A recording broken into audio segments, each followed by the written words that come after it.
name is Nick Dagan Best. I'm an astrologer. His name is Patrick Watson. He's also an astrologer. How you doing, Watson? I'm good. I'm not used to being on this side of the screen. This is a change from Yeah, how did this happen? I'm not sure. I mean, it's okay, but Yeah, we can switch it up, I guess.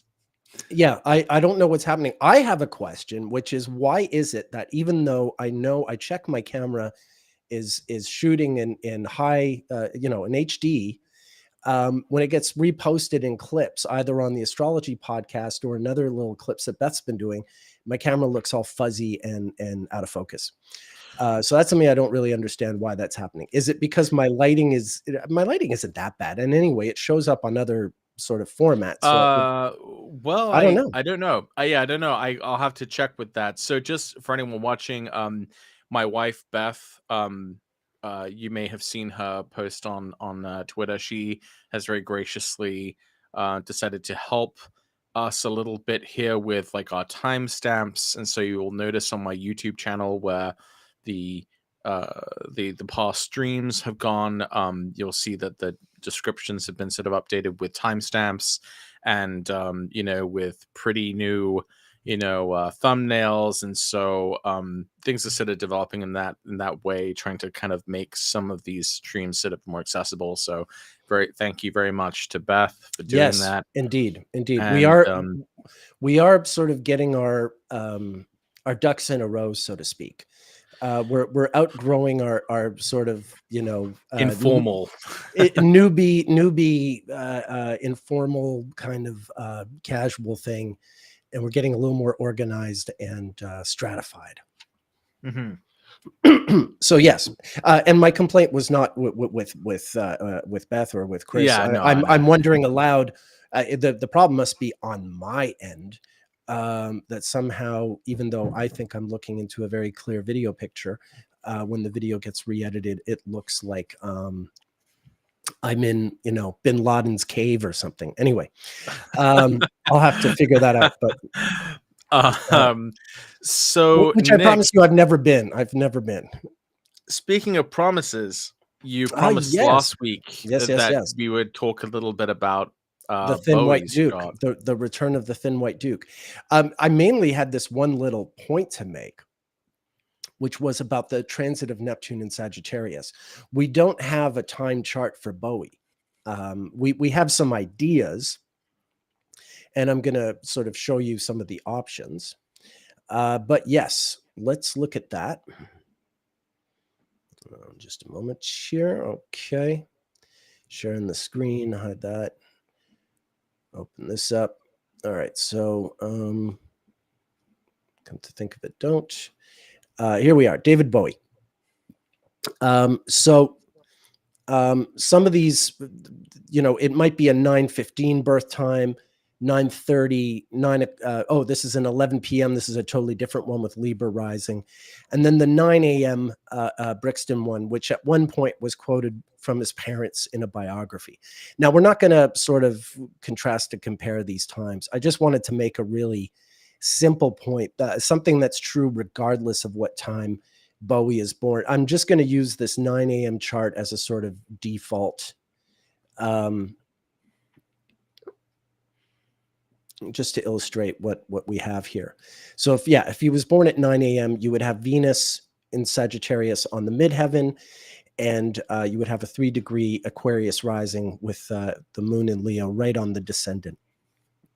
The other thing about Bowie's Venus is it's coming out of a retrograde. Bowie's a red 2 rising A. The transit of Neptune through Sagittarius has this very interesting relationship to his career. This is my David Bowie file. There's 210 charts in it. There's, people like his parents, his brother, some of the musicians and managers and people he collaborated with, his eventual second wife, so on and so forth, his son, his solar return. Right. Anyway, coming down here, right up until his death. So I still want to work on this file. There's still a ton more to add to it. But if you just do a search for Neptune and Sagittarius in the chart file, what you get is a timeline going from early 1970 until 1984. And what this period encompasses, this is everything that the only record he's really known for, in his sort of famous years that wasn't recorded when Neptune was in Sagittarius is Space Oddity, which Right, was 69. recorded in 69. Just as interestingly, though, where is it here? Session, June. Yeah, it was recorded like right when the moon landing was happening. And this Mars retrograde on his natal Venus, this Mars retrograde in Sagittarius. That's interesting because we're keeping our eyes on Sagittarius. But basically everything after this song, from like when he marries Angie, and he eventually starts playing with the guys who become the Spiders, Spiders from Mars, and starts doing the Ziggy Stardust album, and all that period, and then all the sort of Thin White Duke, Brian Eno years, and right up through the starring in The Hunger and doing Let's Dance, and then right up until the Tonight album of 1984. This is the last one that's done with Neptune and Sagittarius, and you can see Jupiter and Capricorn here. Now, what happens right after Neptune leaves Sagittarius is his older brother, Terry, jumps in front of a transit train and takes his life. And this is, you can see, right as Neptune has entered Capricorn, pretty much to the month or so. And the story of Bowie's older brother, Terry, is so important to the Bowie legend. This is his older half-brother, Terry Burns, who's a Scorpio born in 1937. And who, one way or the other, had a Sagittarius moon. So Bowie and Terry, David and Terry, had the same mother, different father. But David's father, who was Terry's stepfather, was really kind of cruel to him, and Terry had mental health issues, really severe ones, and he wound up being institutionalized. And a lot of the stuff that Bowie does, like the song Aladdin Sane, for instance, is about Terry. Okay. And a lot of the, this is the funny thing about David Bowie is, he's known so much for this sort of the artifice of his, the way he sort of creates, Persona. the personas, the characters, but so much of this is actually to sort of couch the heavy duty trauma he has, to like the guilt he has for Terry. Terry was the musician who got David into playing saxophone and listening to, Charlie Parker. He was like sort of his musical coach, and just, everything a big brother should be.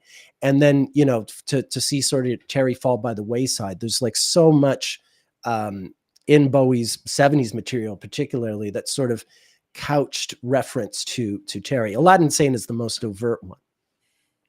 But it's kind of the interesting, it's not unlike, say, like Pete Townsend from The Who wrote the Tommy, the rock opera, and you think, oh, here's this grandiose production, but he really did it to write about his own, childhood sexual abuse, and like wrote like this whole rock opera as like a kind of,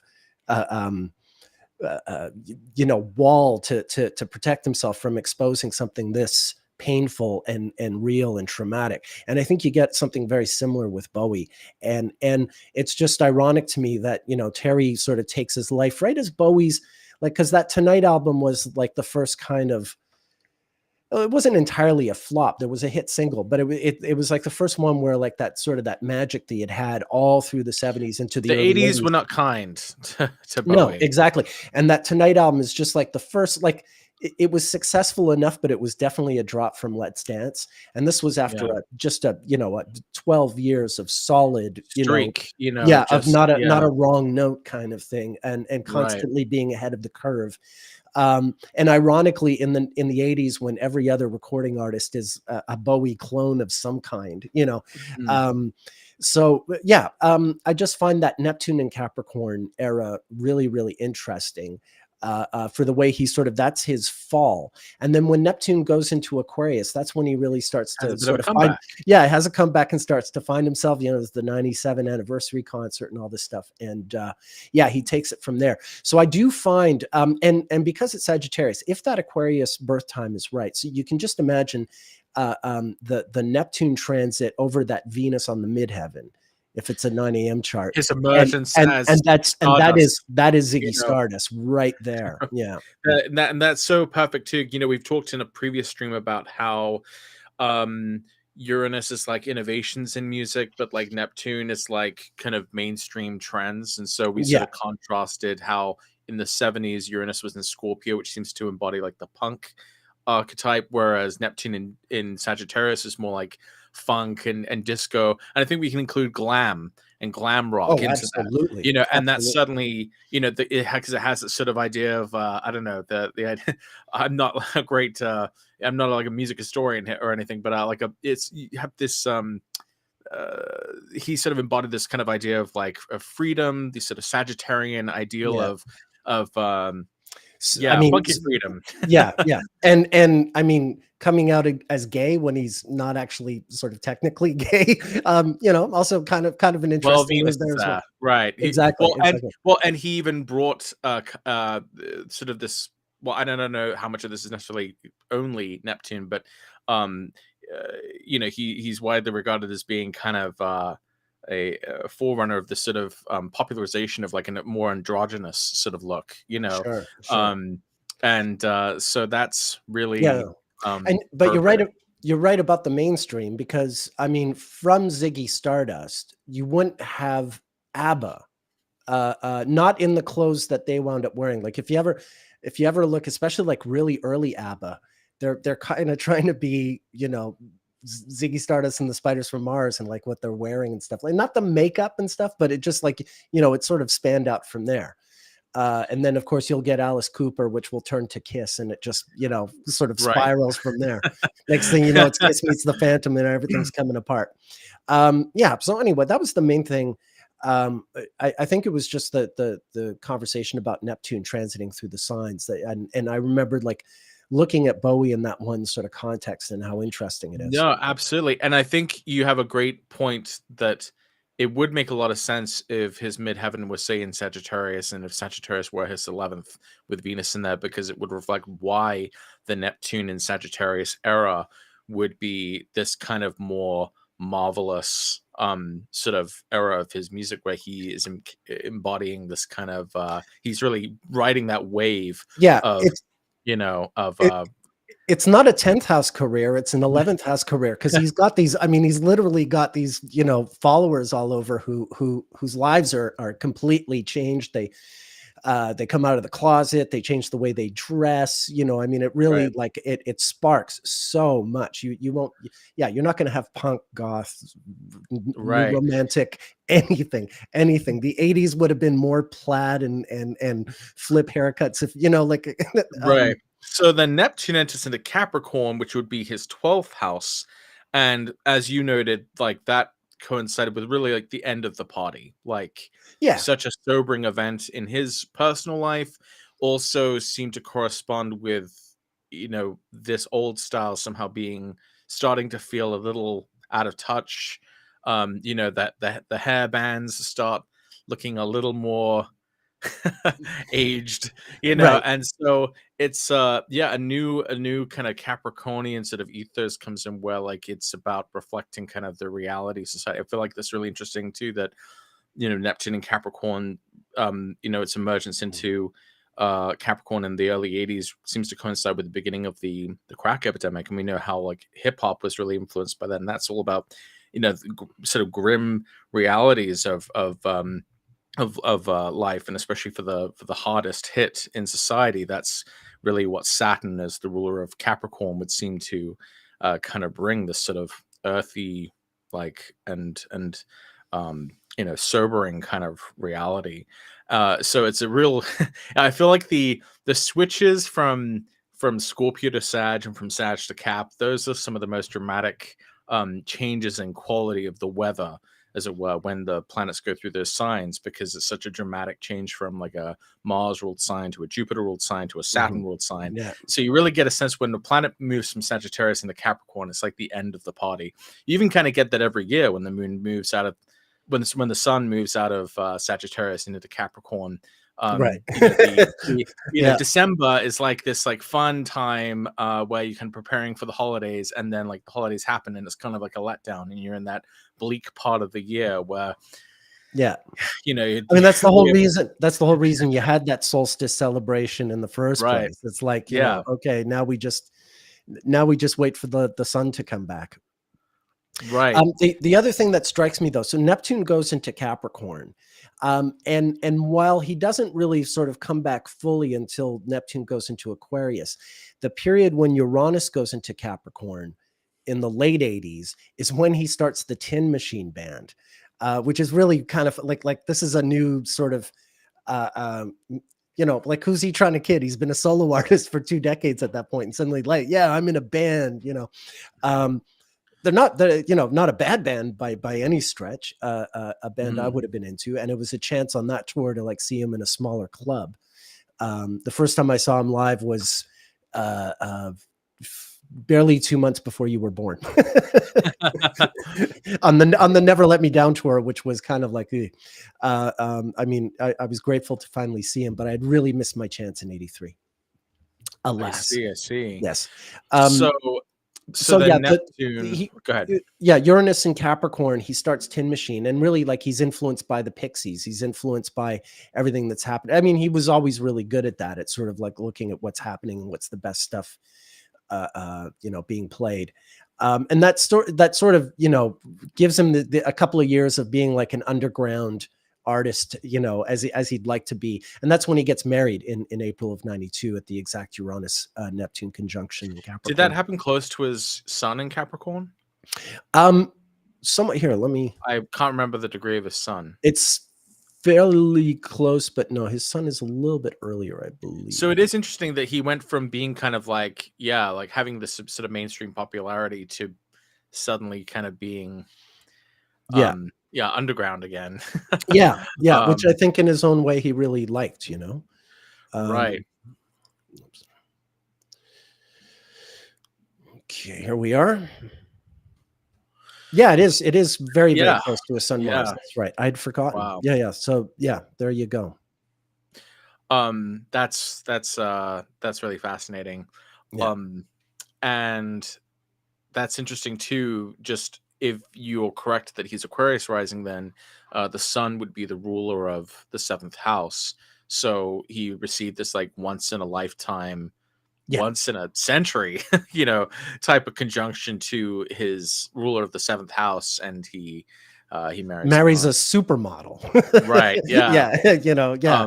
And they were together for till his until he died. till the end of his life. Yeah. Yeah. So that's 24 years, 2 Jupiter cycles, and you know, really kind of turned his life around, I think, at this point. Yeah. You know, after a lot of sort of struggle. So that was what made his comeback all the better. I was gonna say I don't know the ins and outs of like Bowie's life, but didn't he have a lot of like substance abuse struggles? Particularly in the 70s, yeah. Okay, mostly in the 70s. Okay, Yeah. so in a way, Neptune and Capricorn was like getting clean then. Yeah, I imagine. You know, I certainly by the time, you know, I saw him in '87, he was totally clean. And my understanding is that's it, you know, because he helped Iggy Pop get off drugs earlier in the '80s, like, you know, around the time of Let's Dance. That's the reason China Girl, the song China Girl is on Let's Dance, is because he co-wrote it with Iggy Pop, and the money that Iggy Pop made from the royalties of that being a hit single helped him sort of turn his life around to get off drugs. They had been sort of, you know, drug partners, for want of a better term, in Berlin in the mid 70s, you know, when Bowie was doing Station to Station is the album that he, you know, famously, he can't remember recording it because he was on so much coke. Yeah, that period I think is when he's notoriously sort of at his worst with regard to substances. But really, you know, I can count on my fingers the names of rock musicians who didn't have drug problems in the 1970s. Right. Their names are Frank Zappa and Ted Nugent, and I don't know anyone else. You know, that's, you know, I wish I were joking. Right. Yeah. So, I'm just noticing comments. We're getting a lot of comments. Oh, wow. Okay. Yeah, we did.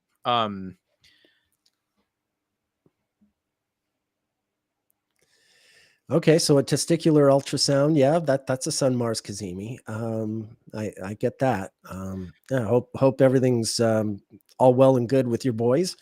Um, That's interesting too, because just about a week ago I started the testosterone treatment, which involves that same part of the your anatomy. boys, your boys. Yeah, so everything's good. Good. But yeah, so I know that Scorpio has this kind of when you associated with the genitals, if you go Yeah, to the we can be adults here. Nautical It's not. Body Yeah. Association. So yeah, that's kind of interesting. Uh let's see what else have people said here. Andre 3000. Yeah, I did hear he released a new album. I haven't heard it yet. Yeah, I haven't heard it yet either. I see everyone I know talking he's about it. been away for a while. What I was going to say about I was curious to see what you had to say about Neptune going into Aquarius, because the first thing that I sort of remember, what I try to think of that about the when I try to think about the ingress of Neptune to Aquarius, I think of his collaborations with like Trent Reznor, which I think Yeah. happened either like right at or just before Neptune's ingress. It It might was be when Uranus was in it Aquarius. was it was just after. Yeah, they because I believe it was 97. That was I'm afraid of Americans. yeah. I'm pretty sure that's My John 97. Lennon and my David Bowie impressions are interchangeable. That was because he released the Outside album in September of 95, but which point Uranus was in Capricorn, but it had been in Aquarius. It was on the regress. And Pluto was in Scorpio, but it had been in Sagittarius early in 95. And that's the Outside album. That's the one with Hello Space Boy. But I think that the album you're thinking of is the one after that, which is Earthling, which was released February 4th, 97. Yeah, and that is solidly Uranus in Aquarius, Pluto in Sagittarius. And that's important to note that Pluto was making the same ingress into the sign that Neptune previously had in Exactly. Yeah. 1970. Yeah. So that gives additional credence to the idea that his midheaven is Could very well close. be. Yeah. Could very well be. And look at all this stuff here. Yeah. Yeah, this I think of this as being like I mean, Outside was pretty good, but Earthling is quite a step up. This was a funny month, February of 97. I should just talk a little bit about February of 97 since we're here, because you had Mars went retrograde just after the day after this album came out. It went retrograde at 5 Libra, opposite Saturn here in Aries, and then Uranus and Jupiter at 3 to 5 of Aquarius, and Pluto at 5 Sagittarius. So you had these sextiles, trines, sort of all on this. If you see what I'm getting at, Libra, Sagittarius, Aquarius, Aries. You see what I'm talking about? I don't see the chart, but I'm picturing it. Oh, you don't? Oh, I thought I was Oh, sharing okay. my goddamn screen. I'm so sorry. Yeah. We're back to this, and here we promised a smooth professional show. Yeah. Is this gonna work? Here we are. So this is the release of Earthling. My apologies, fine. everyone. So this is February 4th of 97. If we move forward a day, you see Mars goes retrograde there. So Mars retrograde opposite Saturn, sextile these three, and then Pluto here. This was a really, really interesting month. Yeah, it was. February of 97, because let's look at people born at this time. Well, while you're looking that up, I can tell you, something that was happening in my own life at that time. I remember it very distinctly because it was a pretty huge deal for me at the time. Later, I think it was it would have been in March of 1997. That was when Mars went retrograde in Libra, which was my third house of siblings. And my brother got into a fight at school, a really serious fight. And because of the way that it had been handled, and because of the situation surrounding my brother getting into this fight, we ended up changing into a different school. We ended up switching schools mid-year, and we went into a Catholic school, which is very, very different from anything I'd had at the time. Of course, Saturn was in my ninth. And this was also when like my mom was like trying to convert us to Catholicism, because she sort of got a second wind of religious fervor, the second great awakening in Right. our lives. But anyway, but I remember it was March to April of 1997, because I remember it was right around like when Easter would have happened. It was like either right before the Easter break. And so I just realized that Mars retrograde in my third house coincided with Right. when we would have made that change in our schooling arrangements, precisely because of my sibling, my brother, who Yeah, got gotcha. Mars retrograded, even as a No, for kid. sure. He was only Sure. only Yeah, for 12 me or because 11. my Mars is at 5 Leo, so all those planets were making trines or oppositions or what have you, or sextiles to my natal Mars, and that was the month that I wound up running off to New York essentially to study astrology with the NCGR quite suddenly. Like I got a ride, and so that was it. I just Wow. like went. Um, Bill Clinton, of course, Oh, yeah, has the we've talked about ascendant at that about before. 5. Yeah. We've talked about all that. I Yeah. wanted to quickly show you 2 nativities from this month. They're both very interesting because they're uh, um, quite new world. First, this is Bailey Jean Cipher. She's the daughter of Melissa Etheridge and Melissa Etheridge's partner. And eventually we found out that the donating father was David Crosby. I don't know if do you remember this story? Okay, well, I know Crosby was married to Melissa Etheridge. Oh, No, no. no, no, no. What are you Melissa saying? Etheridge is a lesbian. Okay. Melissa Etheridge is I a don't lesbian, know. I and don't with know. her. Are these? Is Oh, this like a country okay. musician or something? I don't No. know Melissa Oh, Etheridge. okay. I'm showing my Okay. She age. was. Yeah, yeah. You are. This was a big story at the time. Anyway, well, it's one of like this was at a time when this was a new thing, couples having children with sperm donors or things like that, and in this case, yeah. So it was just sort of like it was this new, 21st century-esque kind of child rearing arrangement. And then speaking of which, the first of Michael Jackson's first 3 kids were born, and this is also sort of Oh, dubious right. parentage. You see what I'm getting Yeah, at? dubious Uh, parentage. yeah, like I don't really see Michael in any of those kids. Is the way I would put it bluntly.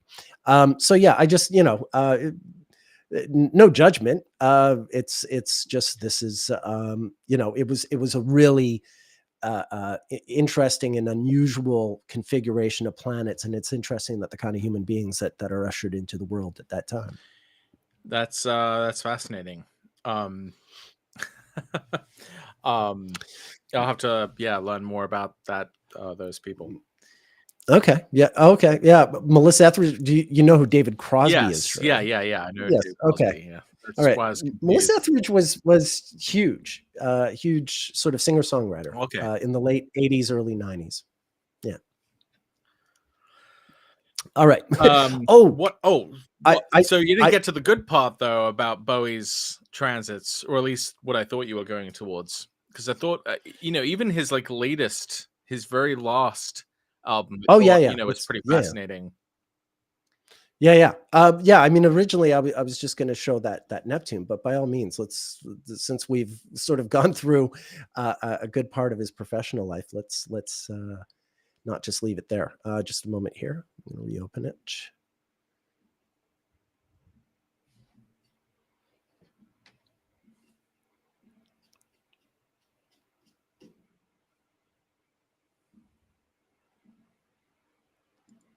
All right.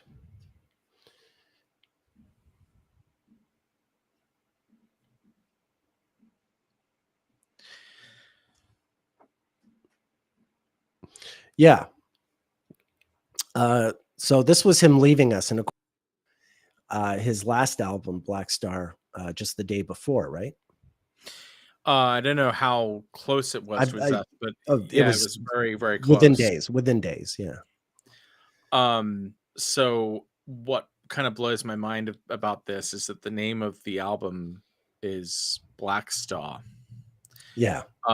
and it's not exactly easy listening.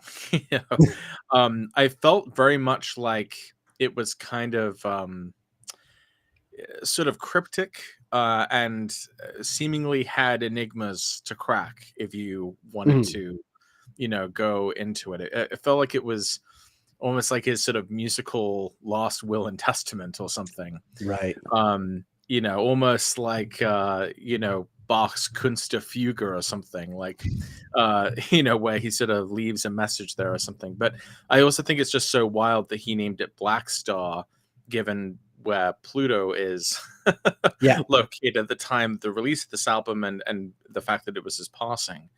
Yeah. And so I kind of wondered to myself, was he doing this deliberately? Was he calling like Pluto the Black Star? Remember, 2016 is also the year that we actually got, or no, it was the previous summer in That we had the 2015 Venus retrograde in Leo. Yeah. that we finally saw Pluto like in high def. Oh, For the right. Yeah. first Yeah. time, Yeah. because Yeah. of the flyby. And so I wonder if in David Bowie's like construction of this album, he was taking that into account, because he had some astrological awareness, right?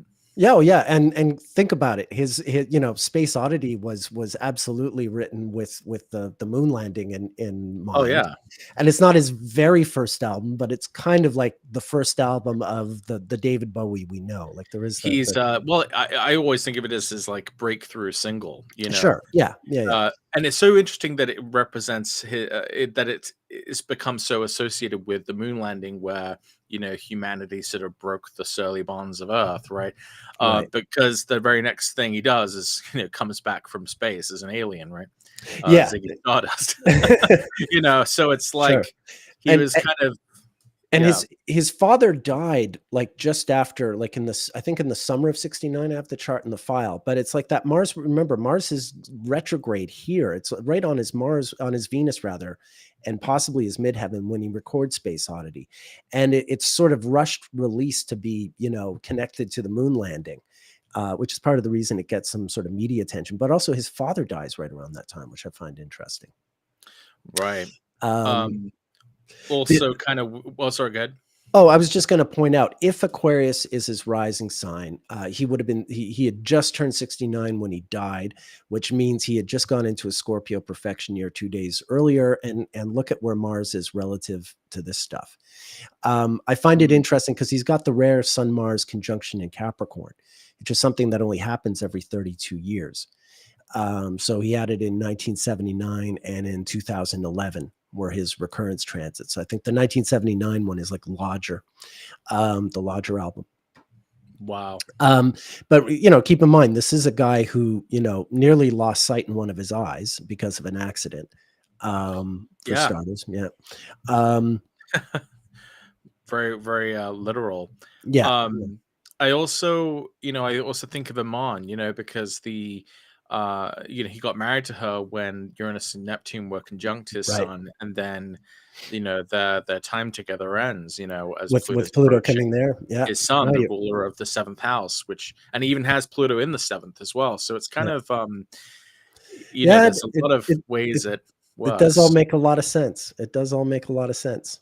Yeah, maybe sometime we do a full-on live stream rectification of Bowie, but really get our ducks in a row. I don't know. I mean,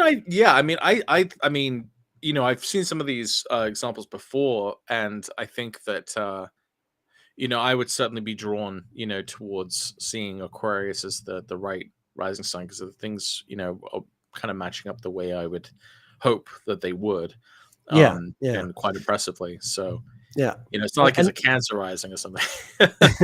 It's and all that stuff, like the moon, Saturn, Pluto in the seventh house. Even though he was always a solo artist, he's always a collaborator.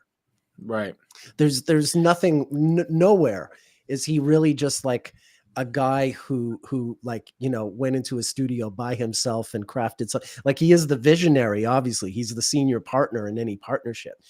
But when his solo career got going, he was really trying to have a duet with his friend John Hutchison, so like even there, like all along, he was always a partnership guy, whether it's Tony Visconti or Mick Ronson or Brian Eno, Robert Fripp, Freddie you name it. Mercury. That's like Freddie one of his Mercury, most yeah, yeah, famous yeah, sure, team ups, right? Under yeah, Pressure. yeah, Mick Garson, But then whoever by it the is. time Neptune's in Capricorn, you have Vanilla Ice sampling it, and or no, Vanilla Ice claimed he wasn't taking.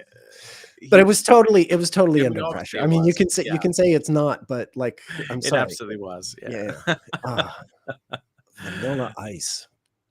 Good Lord. We were talking about Bowie. How did we wind up with Vanilla Ice? Well, there is a connection. There You is. could almost you could probably play that 6 Degrees of Kevin Bacon game with David Bowie, and Yeah, be able to yeah, you connect with can. many You different really types can. of people. Yep. Yeah, Um. absolutely can. Anyway, well, thank you for delivering on your Bowie promise. That, And that that's my pleasure. That's my pleasure. There was something else a little more recent that I wanted to bring up. Did you have something that you wanted to talk about first, or? yeah, I can talk about it. Anyone who has been following me on Twitter, I made a tweet basically talking about how Tom Hiddleston, the actor who portrays Loki in the Marvel Cinematic Universe, he's just come to the end of you've just come to the end of the season 2 of the Loki TV show, which sort of takes place parallel to some of the events in the main movies from Marvel. And he said in this interview that he was cast in the movie at 29 originally back in 2011 for Thor, and that he's now 42, and he's sort of talking about this in a way in which he's sort of reflecting on the fact that he's played this role for such a long time, for 14 years. And so I was just pointing out how to many astrologers those numbers should automatically set off alarm bells, because we know that 29 is the age of the Saturn return. Age 42 tends to be pretty close to the Uranus opposition. And 14 years, that interval, is roughly half of a Saturn cycle. So even just from one small statement that he made, and he's obviously not talking about this like with astrological awareness necessarily that we know of, he basically said that I got cast in my Saturn return, and I stayed in this role for a whole Saturn opposition, and now that I'm at my Uranus return, I'm kind of looking at what's next and doing something new and moving on from this old role that he's had for many years.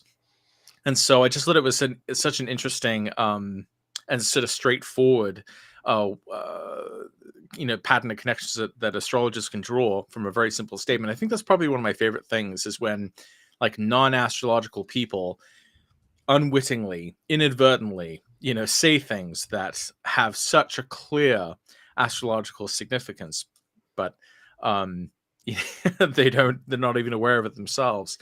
So I looked a little deeper into the transits that the actor Tom Hiddleston was having during his time as Loki, and forgetting the past and where he's at now. And it's actually a little different than what he said. He said he got cast at 29. He actually got cast at 28, but you can see very clearly from the transits that his casting, the playing the role of Loki, was clearly linked to his Saturn return. So I can share my screen here to sort of show you a little bit about what that looks like.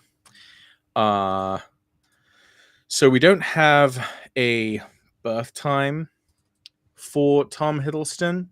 So unfortunately, we're only dealing with his general planetary placements here. But you can see he was born with the Sun in Aquarius at 20 degrees. And we can see he was born with Saturn conjunct Jupiter. He was one of that Jupiter-Saturn conjunction of 1981. This is actually quite interesting because another MCU actor was born at a kind of similar time, was Chris Evans, the guy who ends up playing Captain America. So what I thought was really fascinating is anyone who knows, that I've been a fan of the MCU and that I've talked about this before. I've talked before about how the movies, the MCU movies, seem to be tracking this Jupiter Neptune cycle. And the reason that's important is because you can see that when, for example, when Disney bought Marvel, that happened at a Jupiter Neptune conjunction in Aquarius. And you can see Jupiter was at 19 degrees of Aquarius, and this purchase, was what would create this interconnected universe of movies that would reach the kind of heights that it has. So when we compare the year, basically, that Hiddleston was cast as Loki in Thor, you can see that sort of happening in the context of that Jupiter Neptune conjunction that was happening during that year, and that Jupiter transit through Aquarius would have been hitting his natal sun. Now, at the time, Saturn was at 14 degrees of Virgo, but we also know just from, I wasn't able to get like exact dates on this, but I think the whole casting process kind of started early in the year of 2009.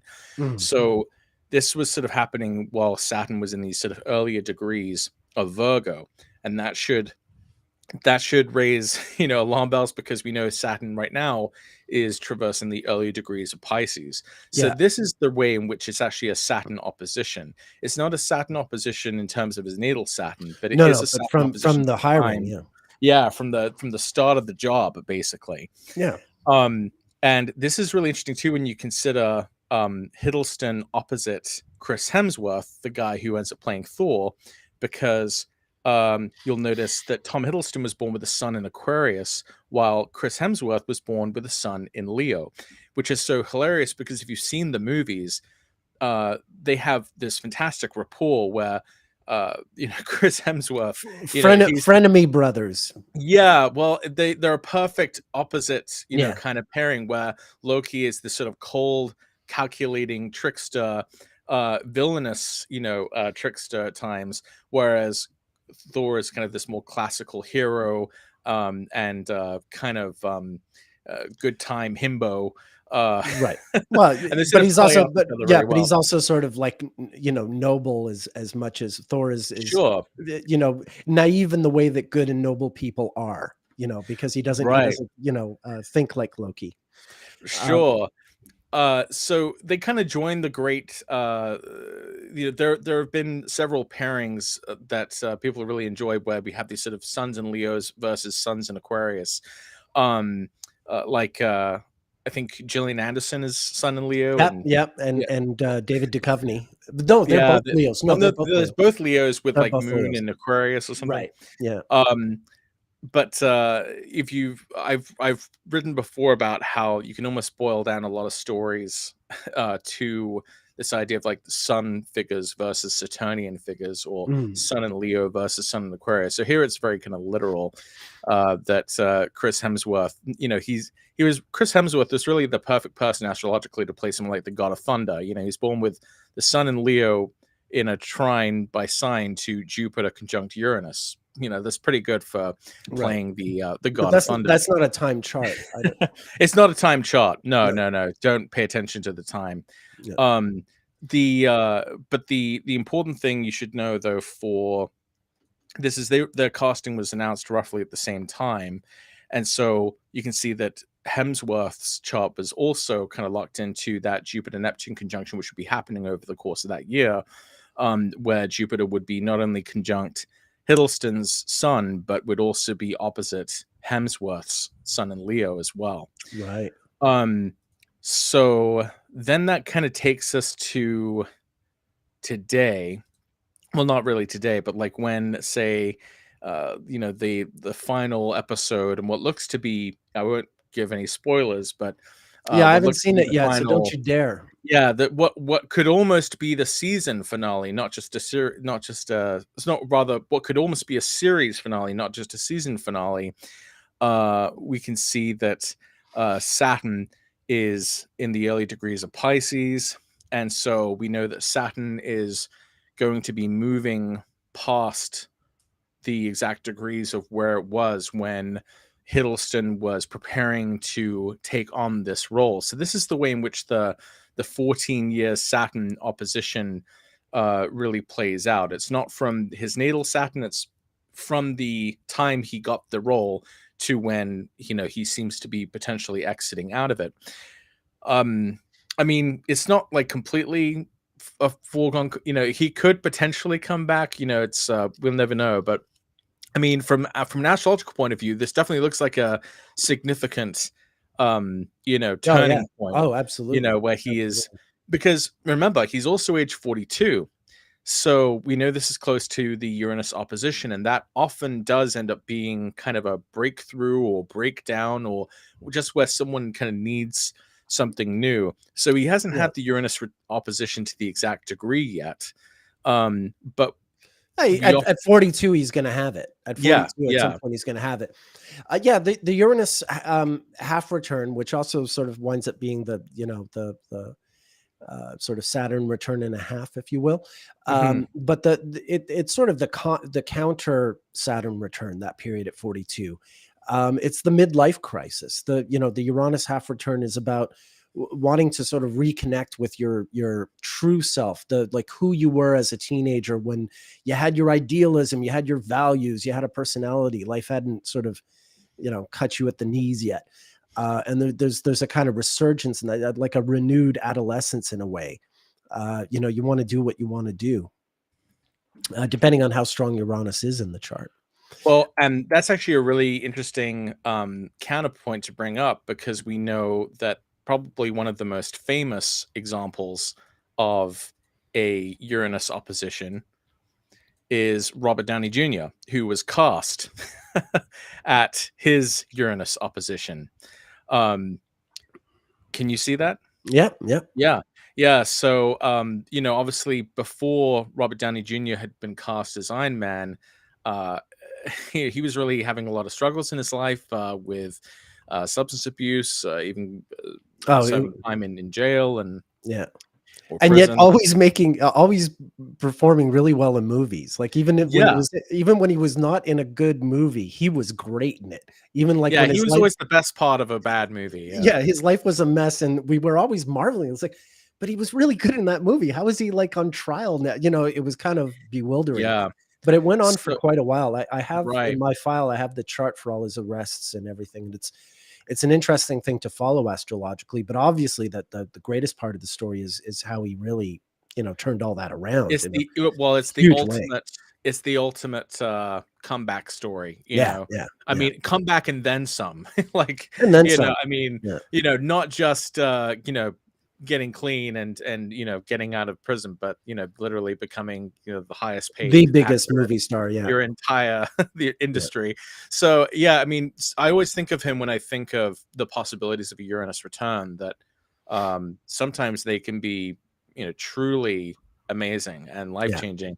Also worth noting that he was cast right at the Jupiter Neptune square, which was the square prior to the Jupiter Neptune conjunction where Disney bought Marvel, and that's really where things kind of took off really crazily. And in general, um, the the what's kind of hilarious to me is how the producers of the films deliberately set up the films in phases, and these phases just happen to perfectly correspond with the Jupiter conjunctions, squares, and oppositions. So in 2009, at the Jupiter Neptune conjunction Aquarius, that was the beginning of phase one, you know, which began Hmm. really with Iron Man retroactively, but the first Disney produced one was the Avengers.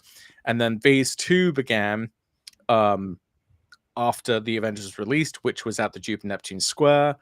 Phase three begins with Civil War, which was in 2016, which was Jupiter opposite Neptune. And then at the Jupiter Neptune closing square, that was 2019, which was the Avengers Endgame, you know, massive uh, cinematic event, you know, for anyone who went to it. Yeah. The particular screening that I went to, people really went nuts. It was very strange how that rarely, you know, had a, you know, a movie franchise sort of reach this kind of fervor of this Mm. just absolute fever pitch of excitement and anticipation. And then what's interesting is I kind of anticipated that with the Jupiter Neptune conjunction in Pisces in 2022, that this would be, at the time they said, the time I wrote this article, they said there weren't going to be any more phases going forward. But what we've kind of seen is that 2022, that was when the Doctor Strange sequel came out, which kind of explored this idea of the multiverse. And of course, Jupiter conjunct Neptune and Pisces definitely contains some of those ideas of like multiple realities. There are no boundaries to reality. Yeah, anything can happen. But that also kind of makes me think can have that when three Spider-Mans talking to each other. But that makes me think that when Saturn meets up with Neptune, that there'll be a hard kind of reset to this, or a ceasing to this particular version of this franchise, and that in general, where audiences are putting their money, may just change. That we've talked about this before with like Neptune and Aries. One of the things I sort of suspect is that we'll kind of move past this Disney Marvel era, and we'll look back on this as kind of like the Neptune Pisces era of, this kind of golden age of making dreams come true. Because think about it. I mean, like, there is no sign that is more superhero than Aries. And when Saturn goes into Aries, it's like, we don't really want, superheroes right now. If you get like the public's just kind of going to be. I want to just add, I'm an old Marvel Comics fan from my childhood, and so I do have a Marvel Comics file here. Let me get that out of the way. Marvel Comics file in my database is like 270 charts here.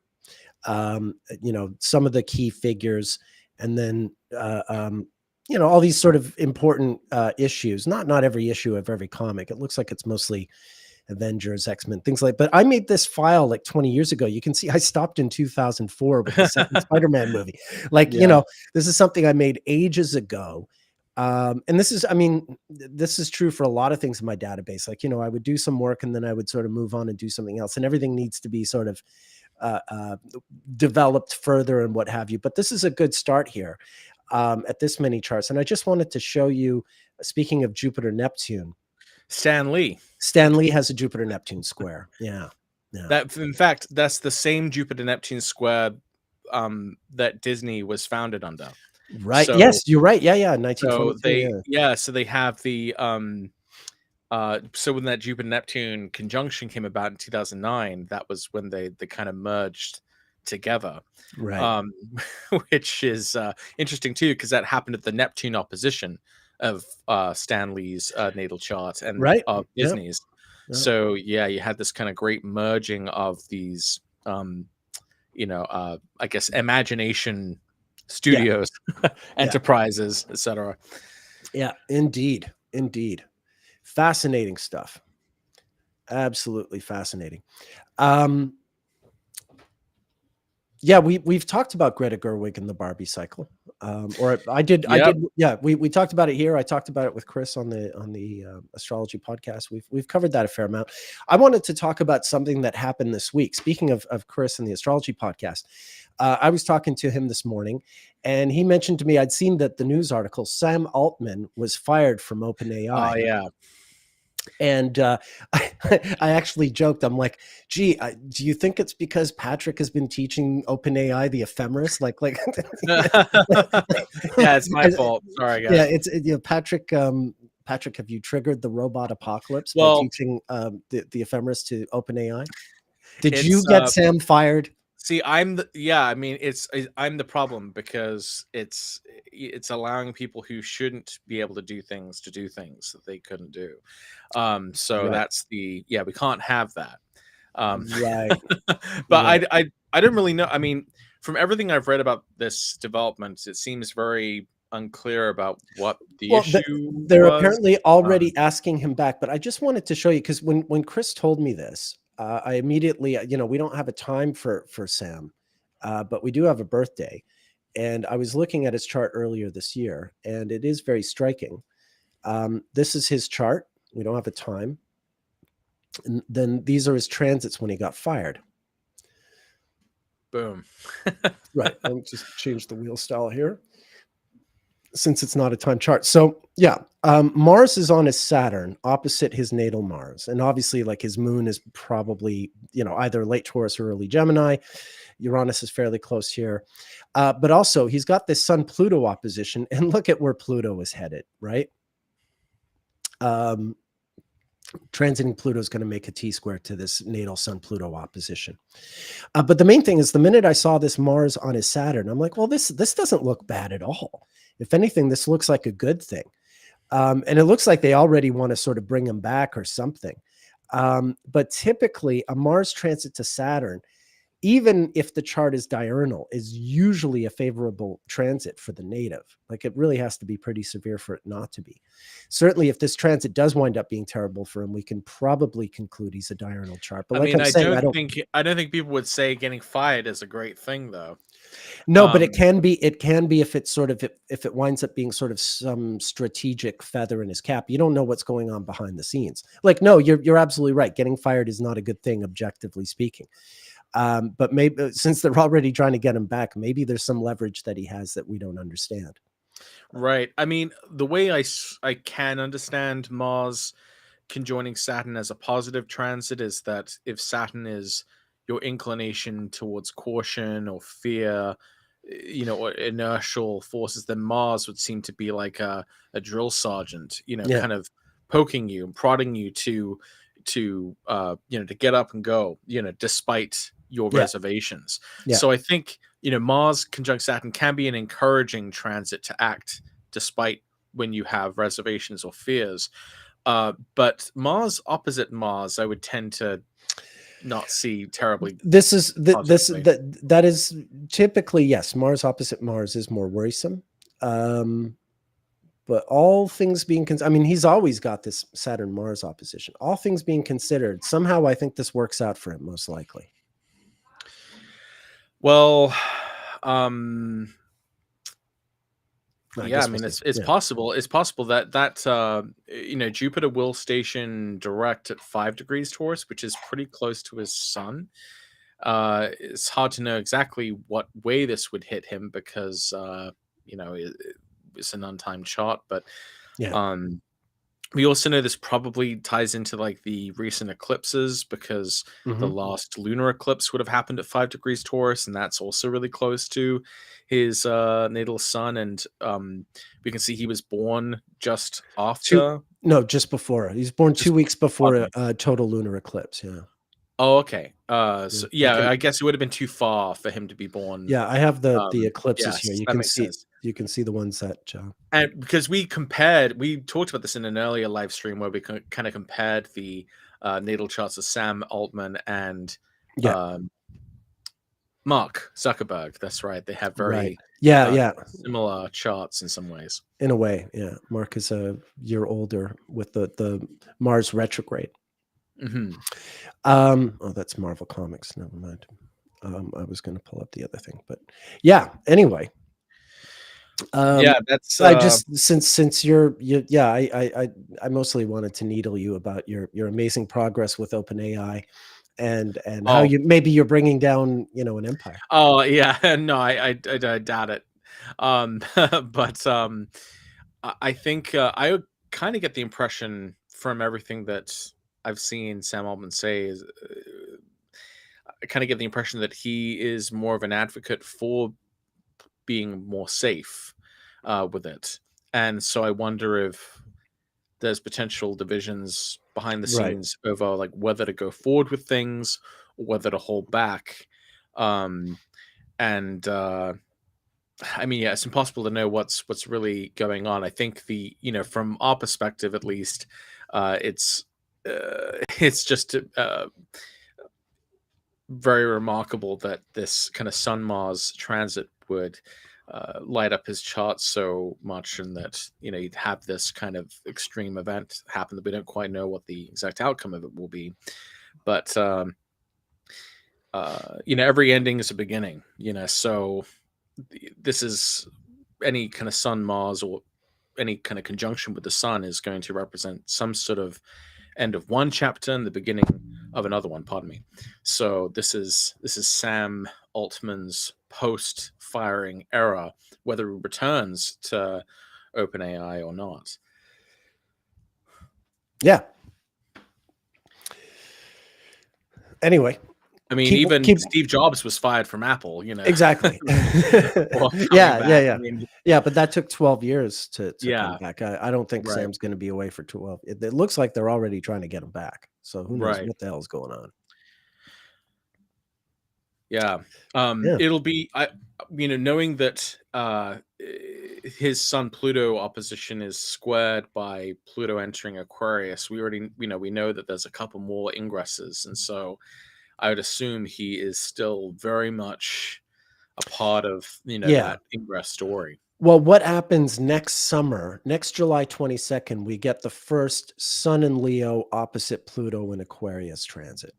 Because last summer it was Sun at 29 Cancer opposite Pluto at 29 Capricorn. So this coming summer, we get the first Sun Pluto opposition in the fixed signs, and that'll be like a T-square to his natal Sun Pluto. So that should be interesting. Yeah.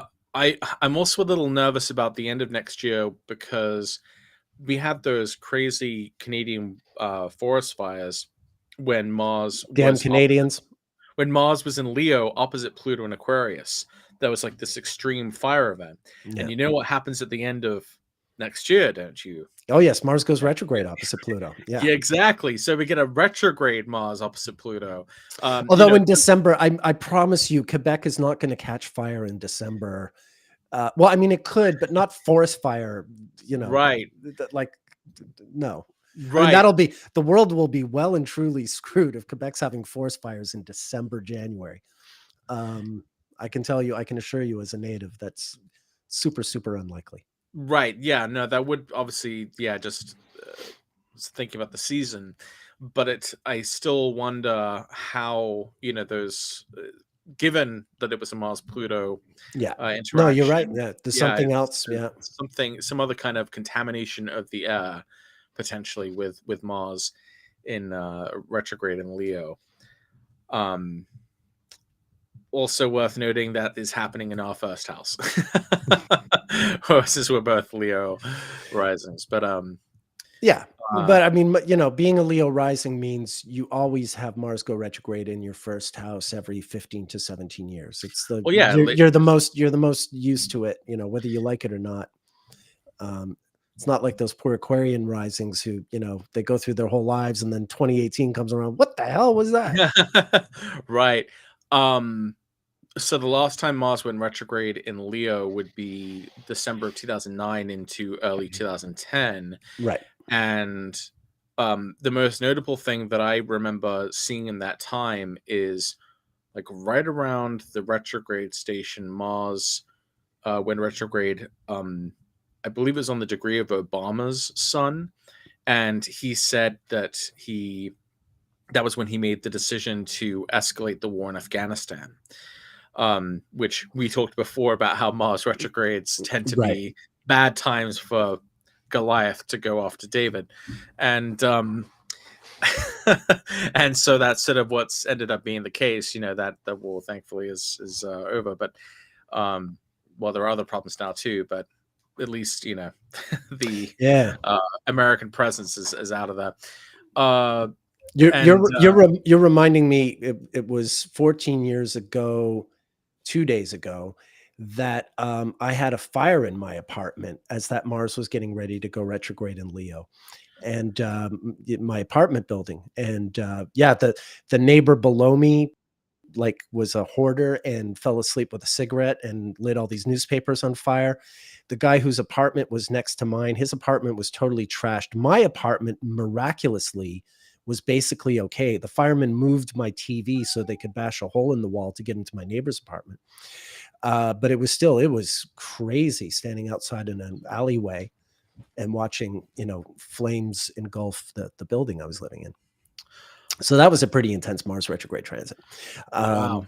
I'm trying to remember what happened to me. I'll have to do some more research to remember what I was doing personally at that point. Well, you were probably still in school, right? I was I was in my senior year. because I had seen you earlier that year in March of 2009 was our famous Right. Yeah, rendezvous at the that's true. Hammerstein. Yeah. So no, I was still in school at that point. Yeah, I'll have to do some thinking on that. Okay. But Yeah, it comes around. It's funny though, because I'm kind of realizing this is sometimes what my clients experience, where I'll ask them about a particular transit, and they just kind of have like no idea, and then Yeah. sometimes I'll get an email later going like, "Oh my god, I Yeah. totally forgot." Yeah. We're kind Absolutely. of Yeah. bad historians of our own lives. Speak for yourself, sir. Maybe you're a better historian than I am. I Right. feel like But no, I think there's a lot that we kind of put in we also have to prioritize what is important. So there are some details we forget. I mean, sometimes I'll see things on Facebook pop up in the memories that I've just completely forgotten about. And I just imagine that experience gets more extreme as you age. But oh yeah. uh, No, but I hear you. I have clients sometimes can't remember things from their past, and then later on I hear from them like, "Oh, I totally remembered that thing you were trying to talk to me about."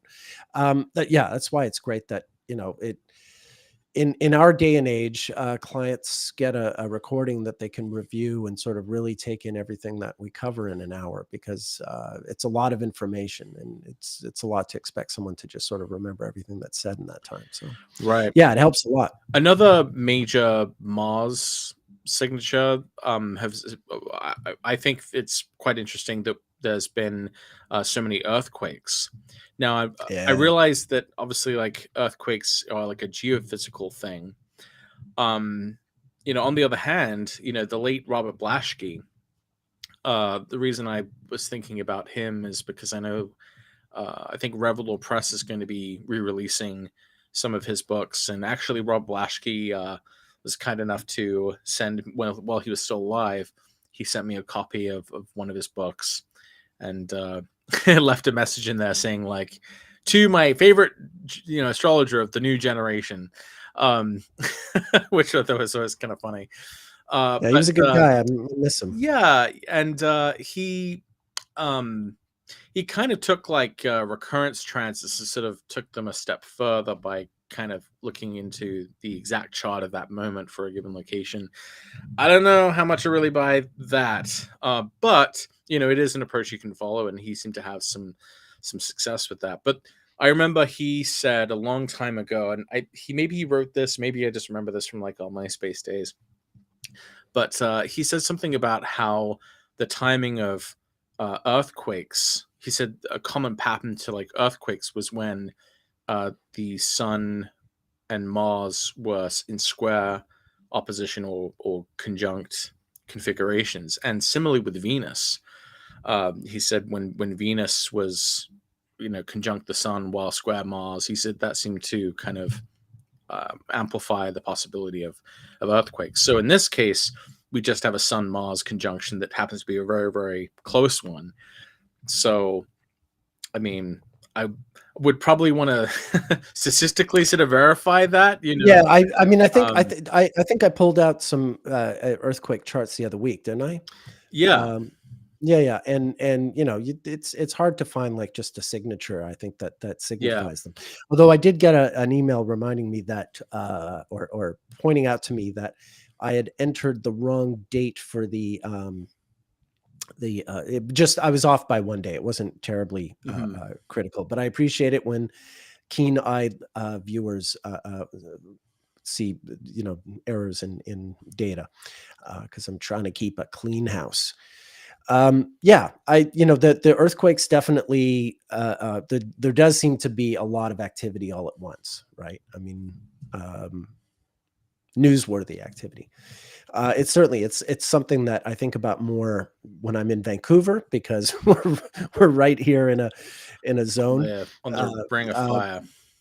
yeah, like I mean, basically, we were due to have a big earthquake in 1950, so we're 70 plus years overdue, and yeah, it could be bad. There was a. I wish I could remember his name right now. He has some research papers where he shows that he was able to link like Lucas numbers to the intervals between major earthquakes. Lucas numbers are kind of based on Fibonacci Okay. sequences, and so he seemed to have uncovered some pattern of sort of a Fibonacci based relationship, like intervals or durations between earthquakes. I would want to read that again. I wish I could remember his name, so I could, if people want to read it, they can. His last name begins with an M. I don't think I'm going to be able to remember it. If I do, I guess I'm seeing something. I'm seeing something here. Modified Fibonacci dual Lucas method for earthquake prediction. Yeah. Is it Modified. There's 4 names on it. They're all Greek names: Bukovalis, Gukasios, Tessilicus, and Drakotos. But it says modified Fibonacci dual Lucas method for earthquake prediction. Well, that's interesting. There was a different it was a different person I was thinking of. The last name Published in M. June of 2015. Yeah. But I guess this is something people have sort of noticed. They've been able to figure out that there's some kind of mathematical relationship between earthquake occurrences and volcanic eruptions and major turns in like the stock market. It seems like it's probably I think that the underlying nature of reality is somehow mathematical, so it's not entirely surprising that there would eventually be these kinds of relationships, which would be hard to notice upon first glance. And honestly, I think that probably is undergirding some of the things that we notice with astrology, especially with planetary cycles that have like a really close mathematical resonance, like the Sun-Venus relationship, the Venus-Earth relationship. That is there's something about that interval and its relation to these kind of natural ratios that seems to be kind of key to like the whole thing. But someone much smarter than me will figure it out. I can't even remember the name of the guy. It's going to be your OpenAI partner, astrology partner, who you've trained, that's going to help you. There we go. Lead us in these important directions. It will be, well, if someone can figure that out. I mean, obviously this would be really amazing, because then we could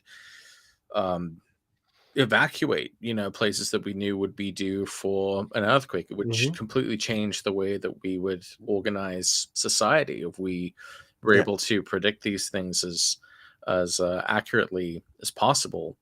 I sometimes wondered about that, like what would happen to the world if you really could create like a prediction machine, and that we kind of had this sort of mass acceptance that like things are predictable, and that we kind of have to act accordingly if we want to act in accordance with it. I like the sound of it. I don't know. I mean, it's. I know some people are going to think it's dystopian, but like as far as I'm considered, like we live in dystopia. Right. I mean, I think being able to predict when natural disasters occur. I mean, that's a pretty good thing to be able to predict. But anyway. So if you want to do some research, Lucas numbers. Apparently, there's Lucas a way numbers. you can approach this sort of mathematically, or with this idea of a temporal structure underlying seemingly random events. Yeah, it's definitely outside my purview. Right. I'm a people person, but it's important work. Like I mean, there's so many facets to astrology that we do need people who are sort of devoted to these individual things, like we were talking about, like with sports. Neither you and I are sports fans, but boy, sports astrology could be so someone could really do that. Fascinating. Like if you were really into that world, it would be really, really good to have. It's I've been finding that more and more, that for someone to be a really good astrologer or a particular type of thing, you have to almost be like a dual expert. You have to kind of know what you're doing with astrology, but also with the phenomenon. Something else, some other field of life that you need to know Which a is lot really, about. really cool, because I think some people don't really know what to do with the knowledge they've accumulated before they get into astrology. But That's true. I Yeah. think that it's very applicable Yeah. to Yeah. whatever you previously were interested in. You can, Yeah. To any other passion or what have you. yeah. Yeah. Yeah. Yeah. That is the beauty to it. Yeah, well, the comment section's nice and calm these days or today. Apart from more jokes about People's balls people's balls and yeah. and them being Uh, gigantic. and um, thanks for that, folks. so okay, all right. All right. So yeah, okay. So I was thinking, since we're kind of coming up to the end of this year, I'm not saying we have to do this in this live stream today, but maybe we should have like a kind of New Year's forecast type episode, or a sort of look Okay. ahead Yeah. at 2024, Yeah. or Yeah. a recap of 2023, and then a look ahead episode at 2024. Yeah. Maybe our last two streams of 2023. Yeah, We do that. yeah, that's a good idea. Yeah, it is a good. And are we still going to be here next week? Because I know, like, a lot of people in the US, for example, are going to be, recovering from Thanksgiving. I mean, I'll still do Yeah. it. I'll still do it if people want us to. I'm here. I mean, look, not everyone watches it live too. Some people watch it later in the week and stuff. That's true. So, Yeah. Okay. yeah. I don't see any reason. I'm in the land. We had our Thanksgiving when you guys were doing your silly Columbus Day thing. So, Indigenous Peoples Day in this household. Good. Yes. And in certain states, they've started sort of trying to make that official. Yeah, as well they should. Right. Okay. Yeah. So people are into the recap and the look ahead. The look ahead. That's good. Yeah. We can definitely do. So I'm somewhat looking ahead just a little bit to Mars's ingress into Sagittarius. It's kind of strange because Mars goes from being in this extremely empowered position by sign, at least in Scorpio, to immediately running into this square with Saturn. Do we have any ideas about what kind of things we might expect to see with that kind of configuration in the sky? What does Mars and Sagittarius square Saturn and Pisces make you think of? Because I immediately think of this kind of martial impetus running into a kind of obstacle. It's like right now Mars is unimpeded, but there'll be like somehow a slowdown or a roadblock that sort of suddenly appears at that right. Place. Yeah. I'm thinking, as much as like the Sun, Mars, and Scorpio,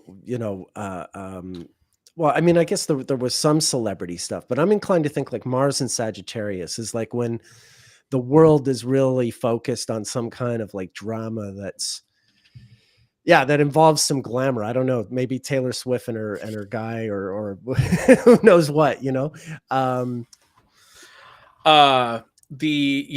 it's funny, about a year ago in the summer, I tweeted about how the Venus-Jupiter square at the end of 2023's summer would somehow be about people being excited about a celebrity wedding of sorts. Now, there wasn't a big celebrity wedding in that time, but that was when people started going nuts about the whole Taylor Swift, Travis Kelce thing. And I've heard a lot about this lately because my daughter is a really big Swift fan. And so, I thought you were going to say she was a big football fan and she's fascinated with how her favorite player is dating this pop singer. She likes the pop singer, but okay. So it's that's just been kind of an interesting thing to see, because at the time that it was happening, it kind of brought attention back to the fact that I'd sort of made this projection. A lot of people were saying like it's too early to say. This seems this seems premature. But it seems to be accelerating. It seems to be it's very public. For it to be fake, it seems like they've gone to a lot of trouble. GF Martello says, would you guys be comfortable retitling the live streams after they're done so that we know what to look for if we missed a stream? On my stream, it's gonna be done on my stream too. On my stream, we have now done that. Beth has retitled them, given them timestamps, so there is a lot more information now about what we've talked about. It's not an easy job because we are kind of schizophrenic in our approach. And I'll be updating mine as well now that we have it done, thanks to Beth. So yeah, look out for that. Well, when I think of Mars in Sagittarius, especially with Saturn, my mind immediately goes back to the late summer of 2016 when Mars was retrograde alongside Saturn in Sag retrograde. And unfortunately, my mind goes back there quite a lot, more than I'd like. But gosh, what to even pick out at that time? Brexit or what have you. Well, I also kind of see it as when this is when the situation was deteriorating such that it would make the Trump victory in November possible.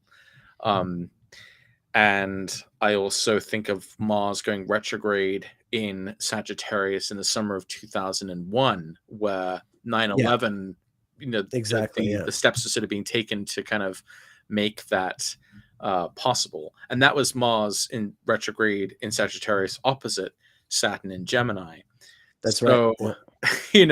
So I kind of think of it as a time when there is I guess from those events I sort of associate Mars and Sagittarius as being like, I'm always a little more wary of Mars and Sagittarius, especially because I have Saturn and Sagittarius myself, as being times when the way is being paved for things to go wrong. I mean, that's probably overly pessimistic. I think it's way over pessimistic. I mean, there's already so many things that have gone wrong, so it's like, what else could it be? No, I'm trouble thinking what else in a sort of mundane context it means. I'll tell you, when I think of Sun, Mars, and Sagittarius, like we had one pretty close in 1976, and that makes me think of Saturday Night Fever and disco, and just like everyone's like focused on pleasures, and whatever drama erupts, it happens around these sort of pleasure centers, fights in nightclubs or I think of it as being sort of like glamour and I mean, of course, in 76, the difference was it was Sun, Mars, and Neptune. So it's a little sort of like extra glamour in 76. But yeah, with the square to Saturn, I just imagine sort of like glamorous drama. What about the glamour zone? November 1995? That was a previous Mars and Sagittarius period square Saturn in Pisces. It was later on in the sign, but yeah, that was when Quebec had the second referendum. That was pretty intense, right around the time of the Pluto transit. The Pluto ingress, Pluto ingressing into Sag. Mars is also with Jupiter at that time. Yeah. I'll have to think more about what that could mean. I know in general, I've one of the things I've been kind of afraid of for Saturn and Pisces has been the possibility of like greater problems involving water, and water infrastructure, especially when Mars is like opposite it or conjunct it or square it. So one of the things I suppose that could come up would be damages to watery infrastructure, with Mars in Sag square Saturn and Pisces. I'm looking here in November of 95. Speaking of glamorous drama, this is when Princess Diana gives an interview for BBC Panorama and admits to adultery. Oh, Okay. that's interesting, actually, because wasn't November 1995 also when Monica and Bill? When the affair begins, yeah, November Yeah. 15th, 1995, the same week. You're right. I was just looking at that as you were saying it. I usually think of that in terms of the Venus-Mars conjunction, but Yeah, with but it is square Saturn. It is square Saturn. It's Venus, Mars, Jupiter conjunct in Sagittarius, square Saturn in Pisces. But yeah, glamour drama. and what's sort of high passions or pleasures with consequences, I suppose, with the Right. interaction of the benefics and malefics in that And time. and something else that happened not too long after. Oh, by this point, Mars was in Capricorn. Was Michael Jackson and Lisa Marie Presley separating because they were married very, very briefly. But that, let's see. Yeah, that was already Mars was in Capricorn by that point. All right. Let's see, and the other one that would have happened before that would have been in the mid 60s. Let's see what month that would have been. So Mars was in Sag square.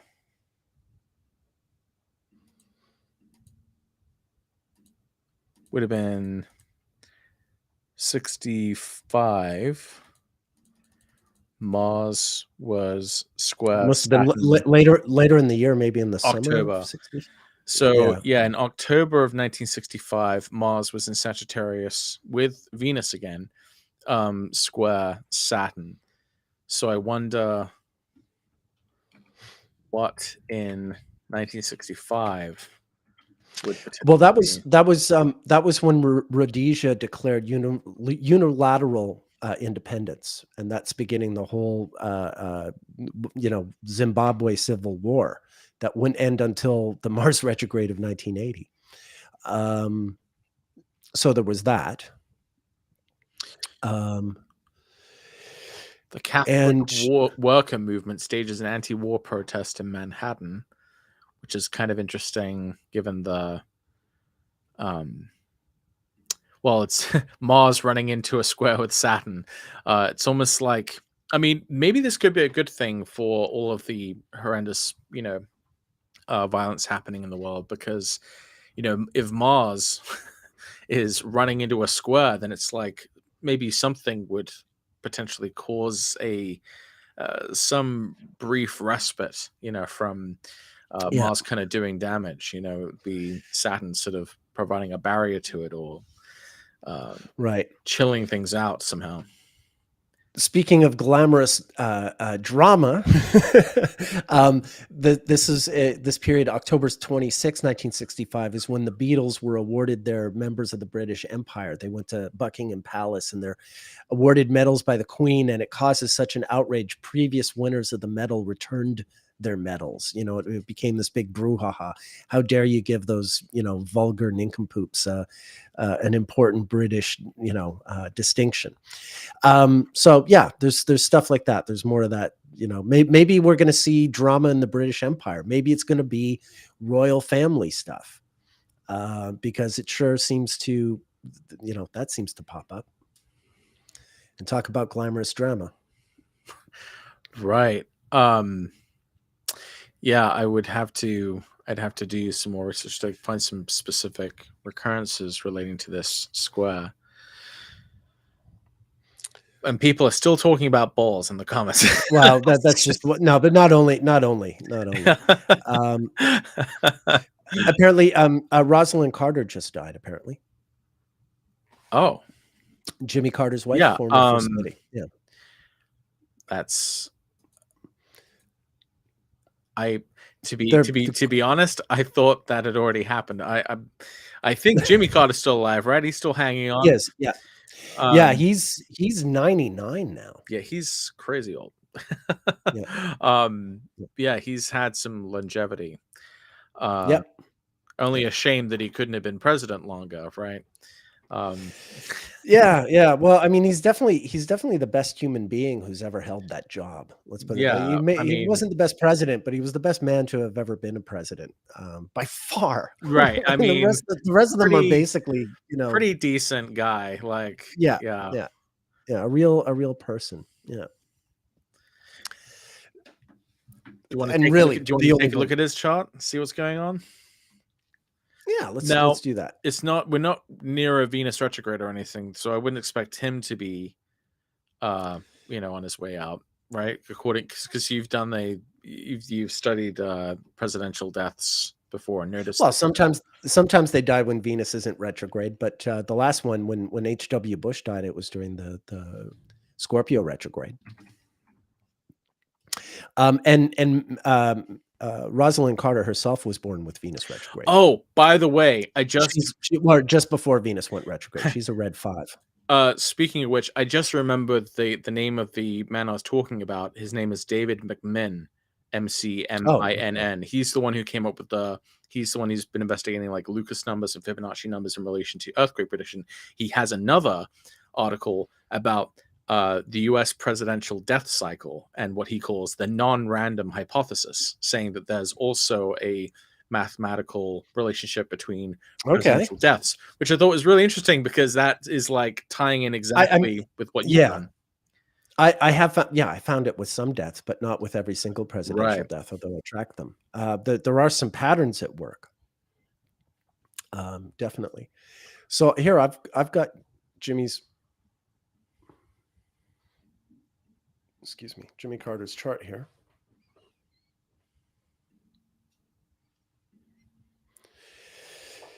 So yeah, this is Jimmy. And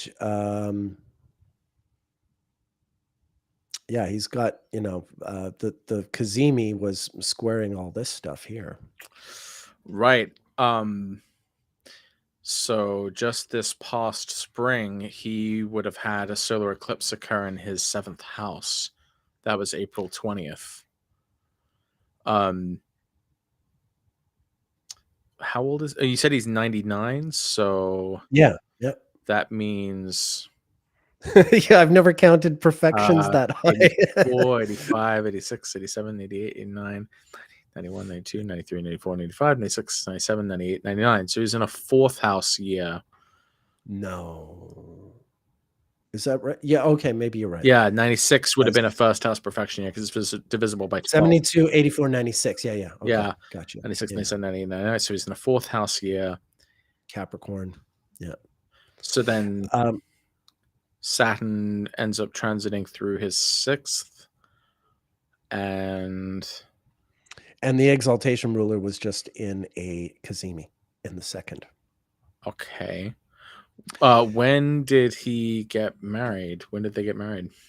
Oh, I might have this. Do we have her chart? Yeah. Here's her chart. Yeah, I have their wedding is July 7th, 46, the same day George W. Bush, or within a day or so of George W. Bush being born. That's weird. Yeah. This is her. Hold on. Let me just put her ankles up. Yeah, she was actually on Carter's staff. You've had other first ladies like, say, Eleanor Roosevelt, be involved in policy, but she was literally on Carter's cabinet, like in the cabinet, which even, people like Eleanor Roosevelt hadn't done. So this is her here. And like I was saying, she was born just 2 days before Venus went retrograde. She's a red 5. How reliable is the time? Data from mom. Okay. Dell horoscope quotes data from her mom, born at her grandmom's house. So in that great Lois Rodden language, mom, she was at her mom's house. So she was in a 1st house perfection then. She was 96. Right. And so that's highlighting her Mercury in the 12th, Mars and Venus in the 1st. And you're looking at the transit. I'm looking at the wedding of the wedding chart, but here, if you want to look at her last solar return.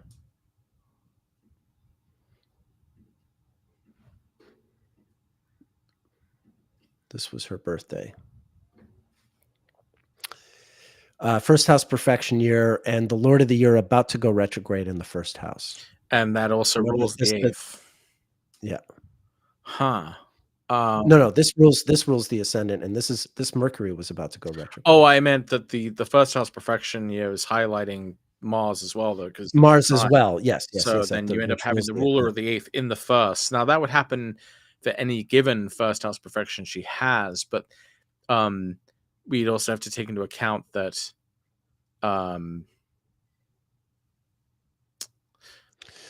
Mars won't always be in her first house when she's having a first house perfection year. That's true. Like she was born with Mars on the ascendant, but this isn't always going to happen. And then this Mercury, look, it's 6 days before it went retrograde, and that's especially, it's the Lord of the Year, the ruler of the chart, and it's about to go retrograde there.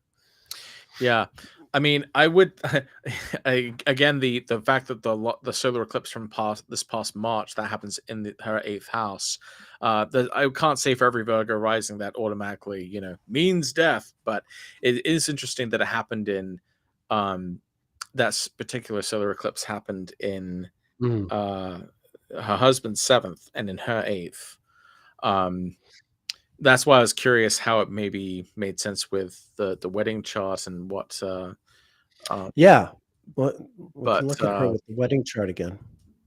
Oh, well, could we look at all three? Because I just wonder, like him, her, and the wedding chart, or we can look at or her, the wedding chart, and her solar return. Oh no, I'm not the solar return as much. I'm just kind of trying to get a handle on the three of them when they got married. Yeah, sure. Let's look at that. Yeah. Well, you notice Venus was on his ascendant when she died. Like it's on his ascendant right now. Oh, that's right. All right. Yeah. Oh gosh. And yeah, like the sun was on his midheaven when they got married. He was having a Venus return, not a phase return, but a zodiacal return. Yeah, and Neptune was just about conjunct his sun.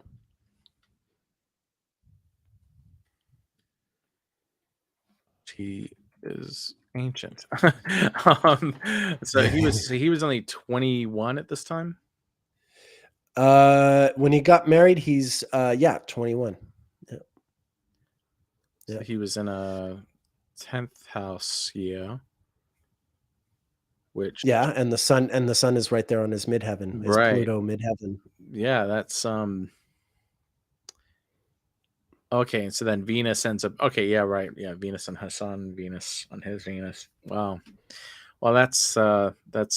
That's terrible. But they had a crazy long life together. Yeah, look, when someone that old dies, it's sad, but it's not a tragedy, right? I mean, it's not unexpected. What degree is her ascendant? 5 degrees Virgo. Rosalind's ascendant is 5 degrees Virgo. Why is it too blurry? Do I look blurry to people? Because I'm looking at a clear image of myself, and that's what I wonder is why, like on some of these replay videos, I look all blurry, and I cannot for the life of me figure out why that happens. I don't know. You look. Yeah, I look good now, but focus right now. But look at like my my second to last appearance on the Astrology podcast, and then the clip Beth made, and then other things I've seen. I look out of focus, and I cannot figure it out. So anyway, if anyone has any thoughts about that, do let me know. I have no desire to be fuzzy to all you people. It's the lighting off my screen. I don't think so, because you look fine. I look fine now. Like, so I just don't understand, why do I not have this picture in the replay video? Yeah, that's odd. Yeah.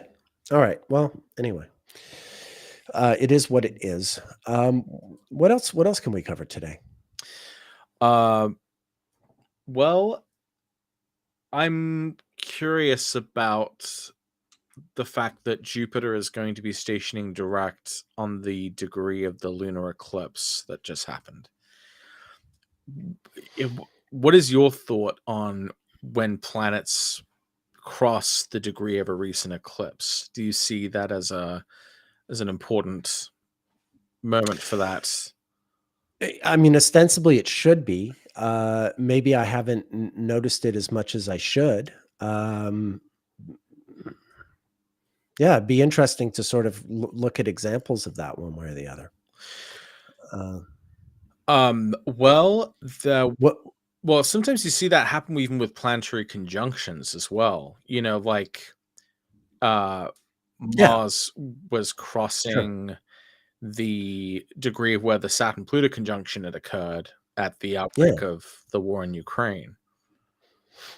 There's I'm trying to think of some other just ones off the top of my head. But yeah, it's something that seems to kind of pop up now and again. Actually, even at the 9/11 attacks, that was like Venus coming onto the degree of where the solar eclipse happened from like 1999. Maybe that's a bit of a stretch, but That's true. But actually, come to think of it, but you're reminding me that the other thing was that there had been an eclipse at 0 Cancer. This in the summer of 2001, like right on the solstice, on the June solstice, there was an eclipse at 0 Cancer, and this was when I was at Project Hindsight on that night, and Alan White was giving a talk, and he talked about how when Saturn reached that eclipse degree in 2003, that the U.S. would be, in some kind of military situation, or a whole lot of, I forget exactly how he worded it, and that did indeed wind up being the case. That was, sort of the when the Iraq War got really sort of ugly after Mission Accomplished and all that. But if he had just thought about the Mars opposition, because remember, Mars was retrograde in Sagittarius, and it made its ingress into Capricorn like a day before 9/11. right. And so that in many ways is like a transit to an eclipse point. That's a good point right in there. Just a quite a recent eclipse. Here, I can show you if you like. Sure. This actually goes back to what we were talking a little bit about with Mars and Sagittarius. It's a mutable sign, and all the mutable signs almost serve the same function as cadent houses do to angular houses. If we can think of mutable signs as being somehow similar to cadent houses, and cardinal signs as being similar to angular houses, and fixed signs as being similar to succeedent houses, then every time a planet goes through a mutable sign, there would be a way in which it's sort of untangling the issues it's dealing with in the previous sign and kind of leading up to or preparing the way for what will happen at the next kind of turning point of the season or of the zodiac. And so that is kind of interesting that it wasn't just the Mars retrograde in the summer of 2001 in Sagittarius, that it wasn't just the fact that it was retrograde that kind of led to the heist, Attack. kind of being pulled off in the sense that the attack, but also the fact that it was happening in a mutable sign and served as the kind of lead up to the main event, which would be Mars, ingressing into a cardinal place and even its exaltation. Right. So it was like right when Mars was at 0 Capricorn that the attacks happened. Yeah. So this is the eclipse, June 21st, 2001. And then if we just go right ahead to September 11th, Mars had just ingressed, next to the node there, just the previous day. That's true. Or 2 days earlier or whatever it was. So, there are things like that. Wow. Yeah. So I guess it's going to be more noticeable when it's malefics. I'll have to try to find previous examples of of Jupiter reaching an eclipse, a recent eclipse degree. Yeah. No, it's definitely it's something that we should sort of really track more than we do, or more than I do, certainly. So it's it would potentially point to some deliverance on the promise of that eclipse. I maybe unwisely, I talked about how I thought the eclipse might be good for a ceasefire in Palestine, because the last example I could find of that exact type of eclipse in Taurus, close to that degree range, just happened to be at the conclusion of the so-called French and Indian War, when those documents were first signed. Now, the war didn't actually end until several months later, but it was when the diplomats had actually figured things out. It was like 2 days after this lunar eclipse in Taurus with Jupiter.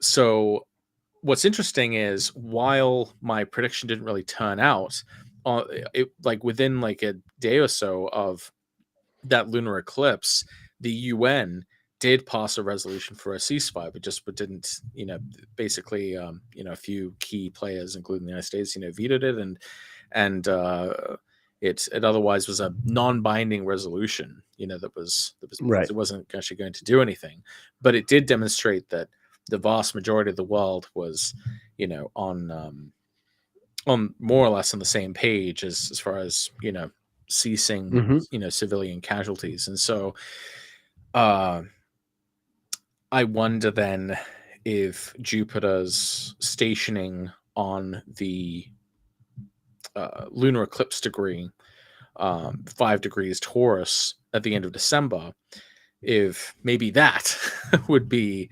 an important turning point for things being able to reach some point of resolution or ceasefire at the very least. I can't say my track record's been very good for predicting the ends of wars so far. Yeah, I wouldn't even hazard to guess that. I still think it's going to be royal family drama or Taylor Swift drama or something like that. I only wish it was something more substantial like that. Well, I mean, I was able to predict the end of the Afghanistan war. I was able to do that. Well, and the main way that I did that was just by looking at the fact that Saturn and Pluto, had this connection to the war in Afghanistan. And so I said back in like 2017, I said in a video that I thought the Saturn-Pluto conjunction would mark the end of the war in Afghanistan, and it turned out that January 2020 was when the United States did sign the treaty with the Taliban to withdraw. So it wasn't when they withdrew, but it was when it was like decided that it was going to end. Right. When he had the Taliban over to the White House or whatever it was. I don't know exactly how it happened, but I was just I was just listening to. I just finished The Divider by. I read Maggie Haberman's book earlier, and now I've read this. It's a big book about the Trump administration, and he invited the Taliban to like the Rose Garden or whatever, and his staff was totally mortified. Anyway. A long way away from we don't negotiate with terrorists. So, why don't you come over to the Rose Garden? I did a lot of laughing listening to this book. I think my favorite. Okay, this is just off topic for a second, but I have to share this with you. Every Canadian knows this. In 1977, Justin's mom left Justin's dad and ran off with the Rolling Stones, who were on tour. Keith Richards had just been busted for heroin at Toronto Airport. This was Venus retrograde in Aries, which is always a big one for the Stones. Yeah. So Margaret Trudeau, Justin's mom, sort of ran off with the Rolling Stones, and she very likely had an affair with Ron Wood, one member of the Rolling Stones, one of 5 guys in the Rolling Stones. 1 out of 5 stones. Yeah, 1 out of 5, just because he had just gotten divorced, or he was just getting divorced and she's getting divorced, and the two of them, it's not a big secret. Like, they sort of bonded over the fact that they were both leaving marriages, and they had some kind of fling, and whatever, use your imagination, whatever happened. Trump in this book, I love this. Every Canadian knows this. It's not like, some big secret. Okay. But Trump in his book, at some point, he's really mad at Justin, and he's like, do you know his mom slept with all the Rolling Stones? And it's just like every one of them. He's not even his mom slept with all the Rolling Stones. And I love that Trump knows about that, and that's what he would do. No, but it's even like there's already a story, like the scandals out there, like everyone knows she slept with one Rolling Stone. Like, Trump's just gonna, he's gotta like give it a Trump spin, like she slept with all the Rolling Stones. Wow. Anyway, I'm sorry. No, that's hilarious. It was one of those moments. I was listening to that on an audiobook, and I was in a fairly public place, my headphones, and I just burst out laughing in front of a bunch of strangers, and they don't know what the hell's going on. Andrew Gott says, "Have you checked out Sam Altman's chart from OpenAI?" Yeah, we actually covered that. You're late to the party, Andrew. We did that. You'll have to catch it on the replay. But thank you for that. That's a good suggestion. If we hadn't caught that, if we hadn't covered it, it would have been a good thing to talk about. Caroline Marshall says Jupiter can also indicate an expansion on the war. Well, I guess it's true that sometimes Jupiter, can expand whatever it touches. It's not always, it just adds. It doesn't it's kind of, it does it sort of indiscriminately almost. So it can be sometimes sort of hard to tell whether what Jupiter is expanding is good or if it's bad. I mean, because even when Jupiter was in Pisces, people would typically think like, oh, well, that's got to be like expansion of the good. But, the main... Not if it's getting a square from a retrograde Mars. when you hear, when I just remember in that time when Jupiter was like conjunct Neptune and it was in Pisces, it was... I was sort of expecting sort of better news in some ways, but the word you kept hearing over and over again in the news was inflation, prices getting higher and higher and higher. And I'm like, oh yeah, this is Jupiter and Pisces. This is, things getting more valuable, price getting bigger and bigger, which is not what you want. No, I mean, it's working out for someone. Someone's making more money, but it's a good transit for somebody, but not if you're buying groceries. I think when Jupiter gets closer to Uranus, we'll have more of a sense of its role with regard to warfare and ongoing situations.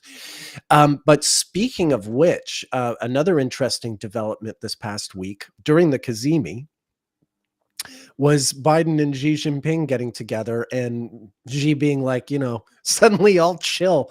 He's been kind of dodgy all year, and suddenly he's like, oh yeah, it's all good. There's plenty of room in the world. We want peace. We don't want to do anything. Yeah, Taiwan's going to be ours eventually, but don't worry, we're not going to invade them. It's we're just going to let it happen. We're patient. We play the long game, so don't you worry about anything.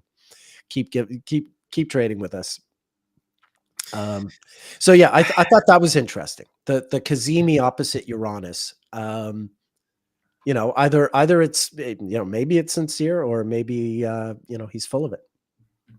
I mean, given the transit, I would tend to be a little more suspicious of it. It's not like this is like a Venus Jupiter conjunction and they're saying this. It's happening at a Mars Uranus. Like, look, I'm very suspicious of the guy, but that Sun Mars cazimi, I've always said it's not, it's typically benefic. When Mars is in the heart of the sun like that, and even if he's full of it, down the road, even if like Taiwan's invaded next Wednesday, the vibe of that day was very Sun Mars cazimi. Like, yeah, don't worry about it, man. Everything's fine, But the other thing I'm kind of worried about is in Biden's chart that was happening in the 12th. Oh yeah, I know. I know. I listen. I'm not like good for one's enemies. Good for one's nemesis. Right. This is not an ideal trend. And actually, that's another thing I'm sort of thinking about is the fact that when Mars ingresses into Sagittarius, that's going to ingress right upon Joe Biden's ascendant. Mm-hmm. Because his ascendant is in pretty early Sagittarius, yeah. Early Sagittarius. So that Mars square Saturn is going to be happening really close to that making that conjunction and square to his ascendant. Do you want to bring that up real quick so we can take a look at that? Yeah. Just a moment here. Oh, and GF Martello says, oh, yes. Yeah, I just addressed that. I was following. We're on the same wavelength. Okay. Now, this is also kind of an interesting time because this is sort of tracking along with my more long range sort of projection that I've been making with Zodiac releasing, that the first week of December would be a time where he's kind of like replaying the events of like October 2015, which is when he announced he wouldn't be running in the 2016 election. Right. So let's take a look at So what's this going on. is his natal chart, and here I'll just do it by will for now. So yeah, the meeting was on Wednesday. Oh, it's his birthday tomorrow. I didn't even realize. Oh yeah. That's just what the guy needs, another birthday. He'll be 81. Yeah. So 84, 83, 82, 81. So he's entering a 10th house year. Okay. Yeah. So he's going from Leo to Virgo. That's right. So the Venus retrograde this summer was in his perfected sign. That's interesting. Yeah, I wasn't really paying too much attention to what he was doing. In that for that transit. Right. Well, anyway, this is that cazimi in his chart on the day that he met with Xi Jinping. And yeah, Mars is going to be crossing that ascendant very, very soon. How soon? 1, 2, 3, 4, 5, 6. So the sun will be there by Saturday, and then Mars by like early the following week at the end of the month. Okay. Now I haven't looked back at what he was. Well, wait a sec. So Mars went retrograde in that same part of his chart in late 2016. So he was still vice president at that time. Because Trump wasn't inaugurated until January of 2017. Right. So when did he meet with? I know he met with Xi Jinping again just like a year ago, almost to the day, when Mars was at retrograde in Gemini.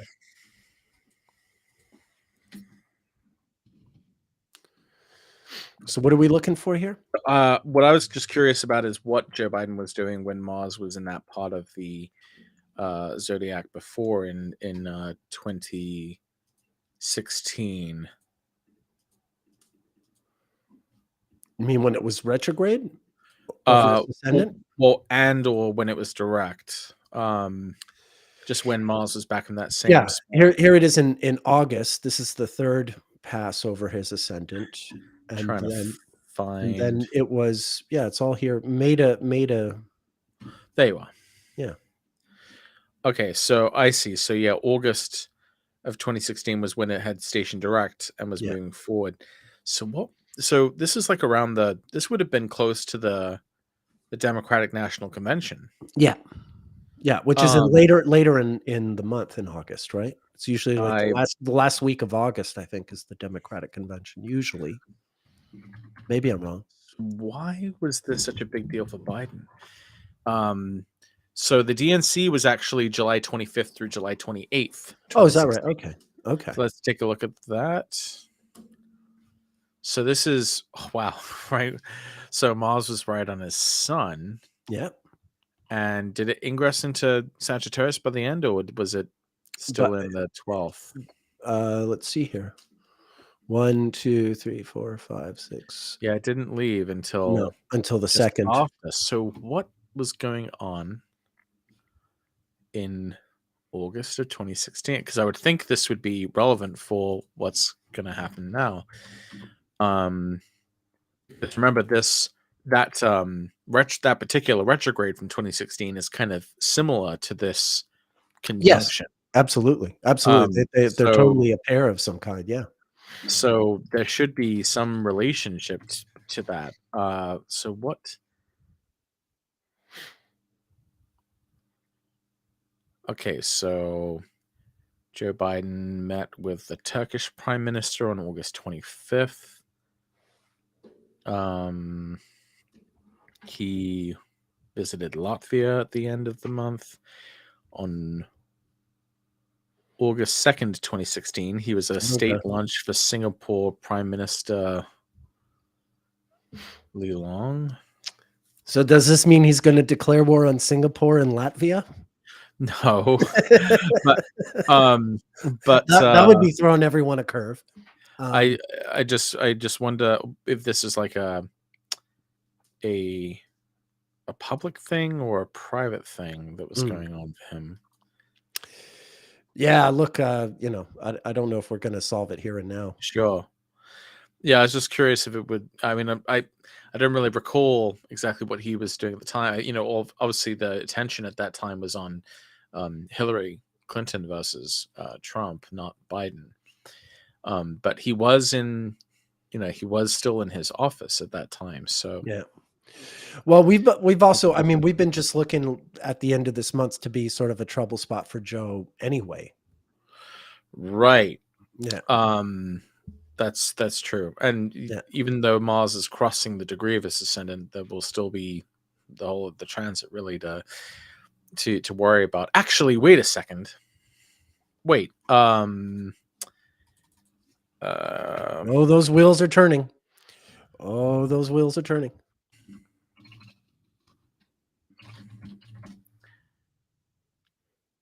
So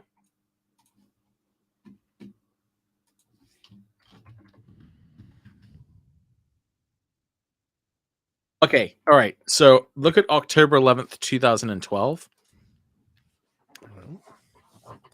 for Joe Biden. Mm-hmm.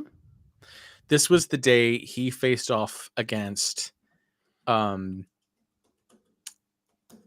Ryan Okay. in a Well, vice look at that. presidential debate for the 2012 election. And a lot of people said at the time that Biden was extremely, seemingly very invigorated and almost hostile, very on point. As like I mean, I don't remember. This is like from the 2012 election. Obviously, this is like over 10 years ago. But I remember at the time, and I remember like watching it, and seeing how he was sort of characterized as being very aggressive and very sharp, being Mm. really not letting his opponent get away with anything. Kind of a good performance, generally speaking, certainly Right. an energetic one from Joe Biden. Mhm. So I remember seeing that and seeing that Mars was really close to his ascendant and thinking, that definitely is a match. So we are seeing a return potentially of Mars to the ascendant. Now, the fact that Mars is retrograde on its ascendant in the aftermath of the DNC in 2016, I almost wonder if, I mean, I'm kind of speculating here because there's definitely an answer to this, but I'm not, I can't really remember all the details, but I would wonder if perhaps I wonder how Biden was deployed basically as a surrogate for Hillary Clinton. Like, I wonder if he was used more strategically. I know that the Obama White House was a little worried about Biden's tendency to go off script Mhm. and to kind of be gaffe prone. So Yep. the fact that Mars was retrograde in the first and that Saturn was in the first house after the DNC would almost make me think that maybe the White House was deliberately telling him to hold back. Well, that's, I mean, Um, I kind of, that's my impression is, I mean, Hillary becomes the candidate and it's sort of like, he was uh, passed over, yeah, no, Joe, sit it out, and I believe my recollection is he's instructed to do that, by Obama. right. Yeah. So that would make sense for him kind of feeling like he was sort of put on the sidelines, Yeah. with the fact that Mars and Saturn were in his first.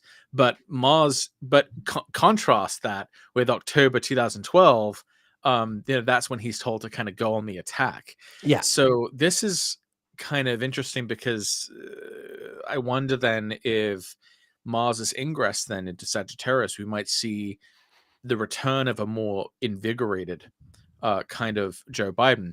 Of course, this time it's Mars square Saturn rather than Mars square Neptune. Yeah. So it's like he's invigorated, but like with a kind of harder edge. I mean, I would be concerned that he would uh, um, be prone then to say, upping the ante with sort of with the United States' military operations regarding Ukraine war, regarding Yeah. the Israel-Palestine conflict. Uh, it's hard to say with certainty exactly which way he would go with this, but I think the fact that we have these kind of previous examples of, in one case, him going on the attack with Mars direct on the ascendant, versus a time when he may have been instructed to actually hold back his his activities with Mars retrograde on the ascendant. This would then seem to tell us that this upcoming Mars ingress into his first house would be a similar time of him kind of going on the attack, in a sense. Right. Now, Mercury is the ruler of his year, and that's already in the first. So I'm not sure. It goes retrograde not long after, though. That's true. Yeah. And then it will go back into Sagittarius. Back into Sagittarius, yeah. Will it conjoin Mars? Yeah. Shit. Yeah. Sure will. Okay, so that means part of what we'll have to look forward to then in December is like a classic Joe Biden gaffe, I guess. Oh, yeah. But one potentially that's more like inflammatory, or somehow a bigger problem. Yeah, one that sort of gets him into more trouble than he ever has. Caroline Marshall says Dark Brandon is rising. Yeah. Look, I hope so. I mean, yeah. That's that's interesting. I love the Dark Brandon meme because it's such a stark contrast with the typical sort of Uncle Joe persona he's otherwise had, or fatherly or grandfatherly Joe. And it's interesting too, because we again see that distinct difference between Scorpio and Sag. He's a Sag rising, so Jupiter in Cancer is like the ruler of his ascendant. That's why he has this kind of paternalistic, sort of almost cozy or fatherly, paternal kind of appeal. When he sniffs your hair, he's being very fatherly. But but I was going to contrast that with the fact that he has that like massive Scorpio stellium in the 12th. And so like there's this like other side to him, which is like very not Jupiter, very not Sagittarius, but like instead, well, Dark Brandon, right? These we have these two personas of his that one is distinctly Jupiterian and the other is much more mercurial. Yeah, Mercury and Scorpio. Someone just asked, sorry, I forgot who just asked about Bow when Bow died. These are the transits for when Bow died, and lo and behold, there's Saturn. Yeah. And the Mercury retrograde on his Saturn. So yeah, a whole lot of Saturn going on. The previous solar eclipse would have occurred in his 5th house of children. Right. In general, if we look at the ruler of Biden's 5th house, we can see that is Mars, his contrary to sec malefic in the 12th house. Yeah. And so what's interesting about that is not only has he seen the premature deaths of his children, but he also has children who are deeply troubled and have gotten in trouble with the law. Hunter Biden. Yeah, I've heard a little something about that. The Republicans have made sure, that's the most important problem in the entire world is, Hunter Biden. Right. Yeah. Problems, but nothing is more important than Hunter Biden. Hunter's laptop. Yeah. It's the new Benghazi. But the other thing I thought was sort of interesting about that as well is the fact that, it's the 12th house of enemies, right? And so it's like, not only is it that his children have like suffered tragedies that involve children, and that he has a child who has a lot of problems that they're going through, but it also reflects that like his children end up becoming the focus of like attacks from enemies. And so we kind of see like how his opponents have weaponized his child's issues.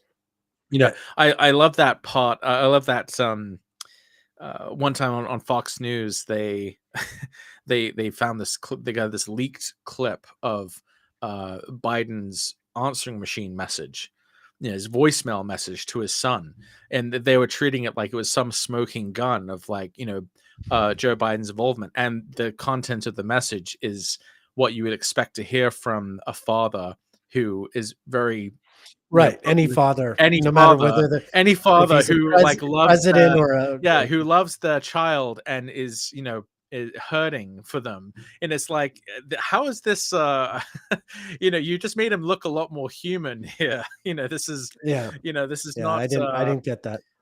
this is not the own you think it is. Well, then of course Margie like just flashed the photo, like this nude photo of Hunter in Congress. Yeah. So you got that going on too. I didn't check the transit. So yeah, I mean that's been such a low priority for me. I really, it's just a distraction. But I mean, okay, whatever crimes he's committed, he should have to defend himself for, the same as anyone else. But it's really not that. I just don't care. But someone brought cocaine into the White House. We don't know what. I saw it. It was this little. Oh yeah, it's the cupboard. That's the first time drugs have ever been in the White House. Right. That never happened before that at all. But I just think it's really fascinating that Mars is the ruler of Biden's fifth, and those are like some of the specific ways that he has experienced that. And that's really why I think Sagittarius rising really makes so much sense for Joe Biden, because I mean all the house rulerships really work in that respect. He's someone who, despite his sort of jolly Jupiterian demeanor generally, he's whatever you think of him, he's obviously gone through a lot of serious personal tragedies, and Yep. And it's there in the chart. It's there in the 12th for sure. Yeah. Well, it'll be interesting to see. I gotta wrap this up. I have clients coming up. But this has been fun as always. We went in a million directions. Yeah. Sorry, Beth. Yeah, I was just gonna say, have fun with that one, Beth. Yeah, this is going to be one of those weeks where the subject will be like a million different things. All right. Well, who are you, Watson? I'm Patrick Watson. I'm an astrologer. You can find me and my work and my services and products at patrickwatsоnastrology.com. Fantastic. And I am Nick Dagan Best. You can find me at nickdaganbestastrologer.com. And yeah, Patrick and I are both available for all your astrology needs. So come check us out if you're so inclined. And thank you all for tuning in. Of course, I'm going to have my solo live stream tomorrow, so I hope you tune in for that. Same time that this stream began, in your local time zone. And Patrick and I will be back next week, whether you're eating turkey or not. Don't you worry. You can come attend our live stream with the drumstick in your hand and all that. You're totally welcome.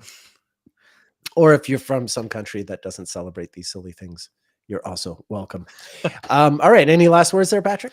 No, happy Thanksgiving to anyone who's celebrating that. And I may or may not have Black Friday deals available for some of my services. So keep your eyes peeled for that. I'll try to, but don't be stampeding each other going for Patrick's services. Don't forget about Nick. Shop safe out there. Shop safe. Yeah. All right. Fantastic. Well, thank you, everyone. We'll see you next week.